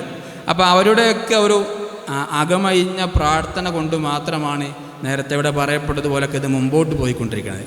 ഈ ഫുഡ് ബിസിനസ് രംഗത്ത് നിങ്ങൾക്കറിയാം, ചെറിയ മൈന്യൂട്ട് പ്രശ്നം ഉണ്ടായാൽ മതി, അത് വലിയ പ്രശ്നമാണിപ്പോൾ. അതൊക്കെ നമുക്ക് ഇതുവരെ ഒരു വലിയ പ്രശ്നം നമുക്ക് അഭിമുഖീകരിക്കാൻ വന്നിട്ടില്ല. ഇൻഷാ അല്ലാഹ് ഇനിയും അങ്ങനെ തന്നെ പോകണം. അതിന് പ്രാർത്ഥന നിങ്ങളെ ഭാഗത്തുനിന്നുണ്ടാവണം, പ്രവർത്തനം ഇൻഷാ അല്ലാഹ് ഞങ്ങളെ ഭാഗത്തുനിന്ന് ഉണ്ടാകുമെന്ന് ഇൻഷാ അല്ലാഹ് ഞങ്ങൾക്ക് ഉറപ്പ് തരികയാണ്. അള്ളാഹു നമ്മുടെ എല്ലാ പ്രവർത്തനങ്ങളും നമ്മുടെ എല്ലാ സംഗമങ്ങളും അള്ളാഹു സ്വീകരിക്കട്ടെ. നമ്മുടെ കൂട്ടത്തിൽ ഒരുപാട് പേര് നമുക്കറിയാം, കഴിഞ്ഞ വർഷത്തിൽ ഇവിടെ ഉണ്ടായ ചില ആൾക്കാരൊക്കെ നമ്മളിൽ വിട്ടുപിരിഞ്ഞു പോയിട്ടുണ്ട്. പ്രത്യേകിച്ച് നമ്മുടെ ഫൈസിയുടെ ഉമ്മ മരണപ്പെട്ടു, അള്ളാഹു മഹദിക്ക് പുറത്തു കൊടുക്കട്ടെ. അതുപോലെ ഇൻവെസ്റ്റേഴ്സിൽപ്പെട്ട 1-2 പേരൊക്കെ മരിച്ചു പോയിട്ടുണ്ട്. പ്രത്യേകിച്ച് ഇൻവെസ്റ്ററുടെ മകന് ഒരു ദാരിമി കഴിഞ്ഞ 1 മാസം മുമ്പ് വയനാട്ടിൽ വെച്ച് മരണപ്പെട്ടു. അള്ളാഹു അദ്ദേഹത്തിനൊക്കെ പുറത്തു കൊടുക്കട്ടെ. അള്ളാഹു നമ്മുടെയൊക്കെ എല്ലാ ഉദ്ദേശങ്ങളും സ്വീകരിക്കട്ടെ. നമ്മുടെ മാതാപിതാക്കൾ അള്ളാഹു ആഫിയത്തുള്ള ദീർഘായുസ് പ്രദാനം ചെയ്യട്ടെ. ആമീൻ യാ റബ്ബൽ ആലമീൻ എന്ന് പ്രാർത്ഥിച്ചുകൊണ്ട് ഞാൻ എൻ്റെ വാക്കുകൾ ചുരുക്കുന്നു. വാഖിറു ദഅ്വാനാ അൽഹംദുലില്ലാഹി റബ്ബിൽ ആലമീൻ. അസ്സലാമു അലൈക്കും വറഹ്മത്തുള്ളാഹി വബറകാതുഹു. ഇനി നമുക്ക് ഉദ്ഘാടന സെഷൻ കഴിഞ്ഞിട്ടുണ്ടായിരുന്നില്ല. നമ്മൾ ചെറിയൊരു ഫാത്തിഹ ഓതിയിട്ട് ദോർന്ന് എല്ലാവരും കൂടി മേപ്പെട്ട് വരുമ്പോൾ നമ്മളത് താഴത്തേക്ക് നയിക്കോട്ടെ. ലാസ്റ്റ് ഉദ്ഘാടനമായി അല്ലേ? ബിസ്മില്ലാഹിർ റഹ്മാനിർ റഹീം എന്ന് പറഞ്ഞിട്ട് നമ്മൾ ഈ യോഗം ഉദ്ഘാടനം ചെയ്തു. പിന്നെ ഇൻഷാ അല്ലാഹ് നമുക്കൊരു ഫാത്തിഹ ഓതിയിട്ട് കഴിഞ്ഞ കുറേ സമയങ്ങളിൽ നമ്മളോടൊപ്പം ഉണ്ടായിരുന്ന ഒരുപാട് ആളുകളുണ്ട്, അവർക്കൊക്കെ വേണ്ടിയിട്ട് നമ്മൾ ദുആർക്കേണ്ടതുണ്ട്. നമ്മൾ ഇൻവെസ്റ്റേഴ്സിൽപ്പെട്ടവരും അല്ലാത്തവരുമായ ആളുകളെ അള്ളാഹു എല്ലാവർക്കും മഗ്ഫിറത്തിനെ പ്രദാനം ചെയ്യട്ടെ. ഞാൻ പറഞ്ഞ നമ്മളെ സ്പിരിച്വാലിറ്റി എന്ന് പറഞ്ഞാൽ നമ്മളെ കോർ വാല്യൂസ് എല്ലാവരും അതിൽ പ്രത്യേകം ശ്രദ്ധിക്കണം. എപ്സോണിൻ്റെ ഭാഗത്തുനിന്ന് നമ്മൾ യാത്രകളടക്കമുള്ളത് നമ്മൾ ട്രാവൽസിൻ്റെ കീഴിൽ വരുമ്പോൾ നിങ്ങളെല്ലാവരും നിങ്ങൾ വന്നില്ലെങ്കിലും മക്കളെ പറഞ്ഞേക്കാനും മക്കളെ കൂടെ നിങ്ങളൊക്കെ വരാനുള്ള ശ്രമങ്ങൾ ഉണ്ടാവണം. അള്ളാഹു തൗഫീഖ് ചെയ്യട്ടെ. അൽ-ഫാത്തിഹ. അഊദു ബില്ലാഹി മിനശ് ശൈത്വാനിർ റജീം. ബിസ്മില്ലാഹിർ റഹ്മാനിർ റഹീം. അൽഹംദുലില്ലാഹി റബ്ബിൽ ആലമീൻ അർറഹ്മാനിർ റഹീം മാലികി യൗമിദ്ദീൻ. ഇയ്യാക നഅ്ബുദു വ ഇയ്യാക നസ്തഈൻ ഇഹ്ദിനസ് സിറാത്തൽ മുസ്തഖീം സിറാത്തൽ ലദീന അൻഅംത അലൈഹിം ഗൈറിൽ മഗ്ദൂബി അലൈഹിം വലദ്ദാല്ലീൻ. ആമീൻ. അൽഹംദുലില്ലാഹി റബ്ബിൽ ആലമീൻ അൽഹംദുലില്ലാഹി റബ്ബിൽ ആലമീൻ ഹംദൻ യുവാഫി നിഅമഹു വ യുകാഫിഉ മസീദ. അല്ലാഹുമ്മ സ്വല്ലി അലാ സയ്യിദിനാ മുഹമ്മദിൻ വ അലാ ആലി സയ്യിദിനാ വ മൗലാനാ മുഹമ്മദ്.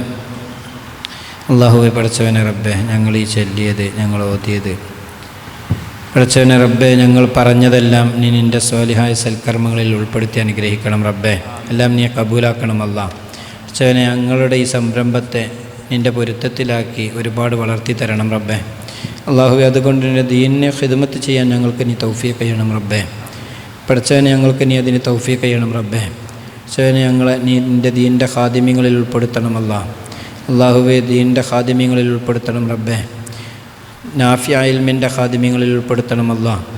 അല്ലാഹുവേ പടച്ചവനെ, ഈ ഒരു സംരംഭത്തെ ഞങ്ങൾക്ക് ഈ കൊച്ചു കേരളത്തിൽ നിന്ന് ലോകത്തിൻ്റെ എല്ലാ ഭാഗങ്ങളിലേക്കും എത്തിക്കാനും ഇതുകൊണ്ട് ഞങ്ങൾ ദുന്യവിയും ഉഖ്റവിയുമായി ഉദ്ദേശിക്കുന്ന എല്ലാ കാര്യങ്ങളിലേക്കും ഞങ്ങൾ എത്തിപ്പിക്കുകയും ചെയ്യണം റബ്ബേ. അല്ലാഹുവേ, ഇതിൻ്റെ തുടക്കക്കാരായി ഞങ്ങളോട് സഹകരിച്ച ഒരുപാട് ഇൻവെസ്റ്റേഴ്സ് ഉണ്ട്. അവരിൽ പലരും മരണപ്പെട്ടു പോയിട്ടുണ്ട്. അവരുടെ മക്കളിൽ പലരും അതുപോലെ കുടുംബത്തിൽ പലരും മരണപ്പെട്ടു പോയിട്ടുണ്ട്. അല്ലാഹുവേ, എല്ലാവർക്കും നീ ബർസഖിയായ ജീവിതം സുഖത്തിലും സന്തോഷത്തിലുമാക്കി കൊടുക്കണം അല്ലാഹ്.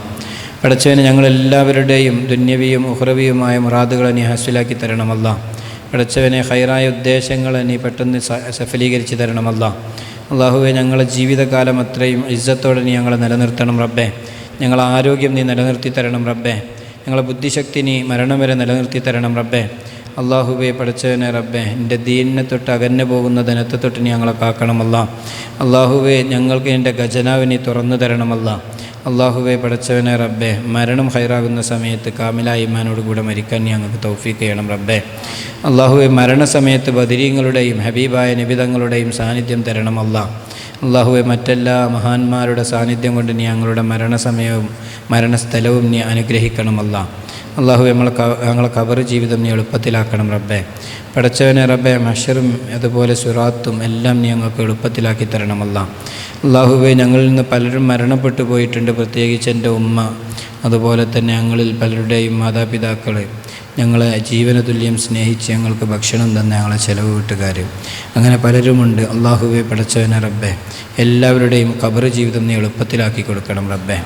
സന്തോഷത്തിലാക്കി കൊടുക്കണം റബ്ബേ. സ്വർഗീയ പൂന്തോപ്പാക്കി കൊടുക്കണമല്ല. അല്ലാഹുവേ, മുത്തുനബിയുടെ ശഫാഅത്തിൽ അവരെയും ഞങ്ങളെയും നീ ഉൾപ്പെടുത്തണമല്ല. പടച്ചവനെ റബ്ബേ, നാളെ ഹബീബിൻ്റെ ചാര് സ്വർഗത്തിൽ ഞങ്ങൾക്ക് എല്ലാവർക്കും നീ ഇടം നൽകണമല്ല. പടച്ചവനെ, ഞങ്ങളുടെ ഹൃദയത്തിൽ ഹബീബിനൊരു ഇടം കൊടുക്കണം റബ്ബേ. അല്ലാഹുവേ, എൻ്റെ ദീനിനെ ഖിദ്മത്ത് ചെയ്യാൻ നിൻ്റെ ഖജനാവിന് ഞങ്ങൾക്ക് തുറന്നു തരണം റബ്ബേ. പക്ഷേ ഞങ്ങളെ നീ പരാജയപ്പെടുത്തരുത് അല്ലാഹ്. അല്ലാഹുവേ, ഞങ്ങളെ ഈ സംരംഭത്തെ നീ പരാജയപ്പെടുന്നതിനെ തൊട്ട് കാക്കണമല്ല. പടച്ചവനെ, എൻ്റെ മഹാന്മാരുടെ കാവൽ തന്നെ നീ ഞങ്ങൾ അനുഗ്രഹിക്കണമല്ല. പടച്ചവൻ, എൻ്റെ മഹാന്മാരുടെ കാവൽ തന്നെ നീ ഞങ്ങൾ അനുഗ്രഹിക്കണം റബ്ബേ. അല്ലാഹുവേ, ഇന്ത്യയിലൊട്ടുക്കും പിന്നെ ലോകത്തിൻ്റെ വിവിധ ഭാഗങ്ങളിലേക്കും ഇതിനെത്തിക്കാൻ ഞങ്ങൾക്ക് നീ ആയുരാരോഗ്യം പ്രദാനം ചെയ്യണമല്ല. പടച്ചവനെ, ശാരീരികവും മാനസികവുമായ എല്ലാ പ്രയാസങ്ങളെ തൊട്ടും ഞങ്ങളെയും ഞങ്ങളെ കുടുംബത്തെയും നീ കാക്കണം റബ്ബേ. എല്ലാവിധ ഉപദ്രവങ്ങളെ തൊട്ടും കാക്കണമല്ല. അല്ലാഹുവേ, സിഹിറിനെ തൊട്ട് കാക്കണം റബ്ബേ. കണ്ണേറിനെ തൊട്ട് കാക്കണം റബ്ബേ. നാപ്പോരിനെ തൊട്ട് കാക്കണം റബ്ബേ. പടച്ചവനെ, ഞങ്ങൾ അറിയുന്നതും അറിയാത്തതുമായ എല്ലാവിധ ശത്രുതയെ തൊട്ടും നീ ഞങ്ങളെ കാക്കണം റബ്ബേ. അല്ലാഹുവേ, ഞങ്ങൾ വിചാരിച്ചതിനേക്കാൾ വേഗത്തിൽ ഇതിനെ നീ ഉന്നതിയിലേക്ക് എത്തിച്ചു തരണം റബ്ബേ. റബ്ബന അലൈക തവക്കൽനാ വഇലൈക അനബ്നാ വഇലൈക്കൽ മസീർ. ഹസ്ബുനല്ലാഹു നിഅമൽ വക്കീൽ നിഅമൽ മൗലാ വ നിഅമൻ നസീർ. ആമീൻ ബിറഹ്മതിക യാ അർഹമർ റഹീമീൻ. ബിഫളിലി സല്ലല്ലാഹു അലാ മുഹമ്മദ് സല്ലല്ലാഹു അലൈഹി വസല്ലം സല്ലല്ലാഹു അലാ മുഹമ്മദ് സല്ലല്ലാഹു അലൈഹി വസല്ലം അല്ലാഹുമ്മ സല്ലി അലാ മുഹമ്മദ് യാ റബ്ബി സല്ലി അലൈഹി വസല്ലം. പിന്നെ ആരും എണീറ്റ് വരുന്നത് നമ്മളെ ഈ വേദി ഇത്രയും നമുക്ക് ഇതിനു വേണ്ടി ഒരുപാട് കഠിനാധ്വാനം ചെയ്ത ഒരുപാട് ആളുകളുണ്ട്. അവർക്കൊക്കെ അള്ളാഹു തക്കതായ പ്രതിഫലം നൽകട്ടെ. പ്രത്യേകിച്ച് നമ്മൾ ഹുദവിസ്താദാണ് ഇവിടെ നന്ദി പറയുന്നത്. പിന്നെ അദ്ദേഹം ഒരുപാട് ഇതിനു വേണ്ടി കഷ്ടപ്പെട്ടിട്ടുണ്ട്. ശമ്പളമൊക്കെ നമ്മൾ കുറച്ചേ കൊടുക്കലുള്ളൂ. ഇൻഷാ അല്ലാഹ് കൂട്ടി കൊടുക്കണമെന്ന് നമുക്ക് ആഗ്രഹമുണ്ട്. ഇൻഷാ അല്ലാഹ് അള്ളാഹു തൗഫീഖ് ചെയ്യട്ടെ. നന്ദി പറയാൻ വേണ്ടി അപ്പോൾ ഹുദവിസ്താദിനെ വേണ്ടിയിട്ട് പ്രത്യേകിച്ച് എല്ലാവരും തോർക്കണം. മൂപ്പർക്ക് വലിയൊരു സന്തോഷം ഉണ്ടായത് ഇപ്പോൾ ഒരു പെൺകുട്ടി ജനിച്ചു എന്നുള്ളതാണ്. അള്ളാഹു തആല സ്വാലിഹത്താക്കി കൊടുക്കട്ടെ. ആമീൻ. അപ്പോൾ നന്ദിക്ക് വേണ്ടി ശരി. അസ്സലാമു അലൈക്കും വറഹ്മത്തുള്ളാഹി തആല വബറകാതുഹു. ബിസ്മില്ലാഹി വൽഹംദുലില്ലാഹി വസ്സലാത്തു വസ്സലാമു അലാ റസൂലില്ലാഹി വഅലാ ആലിൽ ഫായിസീന ബിറിദല്ലാഹി അമ്മാ ബഅദ്. പ്രിയം നിറഞ്ഞ എഫ്സോം കുടുംബത്തിലെ അംഗങ്ങളെ, ഡയറക്ടർമാരായ ഫൈസി ഉസ്താദുമാർ, അനസ് ഉസ്താദ്, ഇവിടെ എന്നിലേർപ്പിച്ച കർത്തവ്യം ഈ മഹത്തായ സദസ്സിന് നന്ദി ആശംസിക്കുക എന്നുള്ളതാണ്. അപ്പോൾ നമ്മൾ ഫാമിലി മീറ്റിൽ നിന്ന് ഇൻവെസ്റ്റേഴ്സ് മീറ്റിലേക്ക് മാറ്റുമ്പോൾ നമുക്കൊരു ഭയമുണ്ടായിരുന്നു. ഒരു മുക്കാഭാഗം ഇൻവെസ്റ്റേഴ്സെങ്കിലും എത്തിപ്പെടുമോ എന്നുള്ളത്. അൽഹംദുലില്ലാഹ് ഏതായാലും വിചാരിച്ചതിലുപരി ഭംഗിയായി അധിക പേരും എത്തി എന്നുള്ളത് തന്നെയാണ് നമുക്ക് നൽകിയ സന്തോഷം. അല്ലാഹു തആല ഇതുപോലെ അവൻ്റെ ജന്നാത്തുൽ ഫിർദൗസിൽ ഒരുമിച്ച് കൂടാനുള്ള തൗഫീഖ് നൽകി അനുഗ്രഹിക്കുമാറാവട്ടെ. അപ്പോൾ കൂടുതലായി നീട്ടി പറയുന്നില്ല. ആദ്യമായിട്ട് ഈ സദസ്സിലേക്ക് എത്തിച്ചേർന്ന വിശിഷ്ടാതിഥികളായി എത്തിച്ചേർന്ന ഈ പെരുവള്ളൂർ പഞ്ചായത്തിൻ്റെ പ്രസിഡന്റ് കലാം മാസ്റ്റർ, സി ഗോബാവ ഹാജി, KR ബാലേട്ടൻ, അതുപോലെ മറ്റു ഇവിടെ സന്നിധരായ നമ്മുടെ ഡയറക്ടർമാർ, എല്ലാറ്റിലും ഉപരി ഈ സദസ്സ് ഭംഗിയാക്കിയ നമ്മുടെ ഇൻവെസ്റ്റേഴ്സായ നിങ്ങൾ ഓരോരുത്തർക്കും ഹൃദയത്തിൽ നിന്നുള്ള നന്ദി രേഖപ്പെടുത്തുകയാണ്. എല്ലാവർക്കുള്ള ഗിഫ്റ്റ് നമ്മൾ വളരെ കൃത്യമായി രേഖപ്പെടുത്തി വ്യവസ്ഥാപിതമാക്കി വെച്ചിട്ടുണ്ട്. രാവിലെ കാർഡ് നമ്മൾ എവിടുന്നാണോ വാങ്ങിയത് ആ കൗണ്ടറിൽ ആ കാർഡ് കാണിച്ച് എല്ലാവർക്കുള്ള ഗിഫ്റ്റ് കൈപ്പറ്റണമെന്ന് അഭ്യർത്ഥിക്കുകയാണ്. ഇൻഷാ അല്ലാഹ് ബാക്കി കാര്യങ്ങളൊക്കെ എന്തെങ്കിലും ബുദ്ധിമുട്ടോ എന്തെങ്കിലും നമ്മുടെ പേയ്മെൻറ്റിൻ്റെ വിഷയങ്ങളോ കാര്യങ്ങളൊക്കെ ഉണ്ടെങ്കിൽ നേരിട്ട് ബന്ധപ്പെട്ട് ഇൻഷാ അല്ലാഹ് നമുക്ക് അടുത്ത മാസത്തിലൊക്കെ ക്ലിയർ ചെയ്യാം. അപ്പോൾ എല്ലാവർക്കും ഒറ്റ വാക്കിൽ നന്ദി പറഞ്ഞുകൊണ്ട് ഞാൻ അവസാനിപ്പിക്കുന്നു. വാഖിർ ദഅവാന അൽഹംദുലില്ലാഹി റബ്ബിൽ ആലമീൻ. അസ്സലാമു അലൈക്കും വറഹ്മത്തുള്ളാഹി വബറകാതുഹു.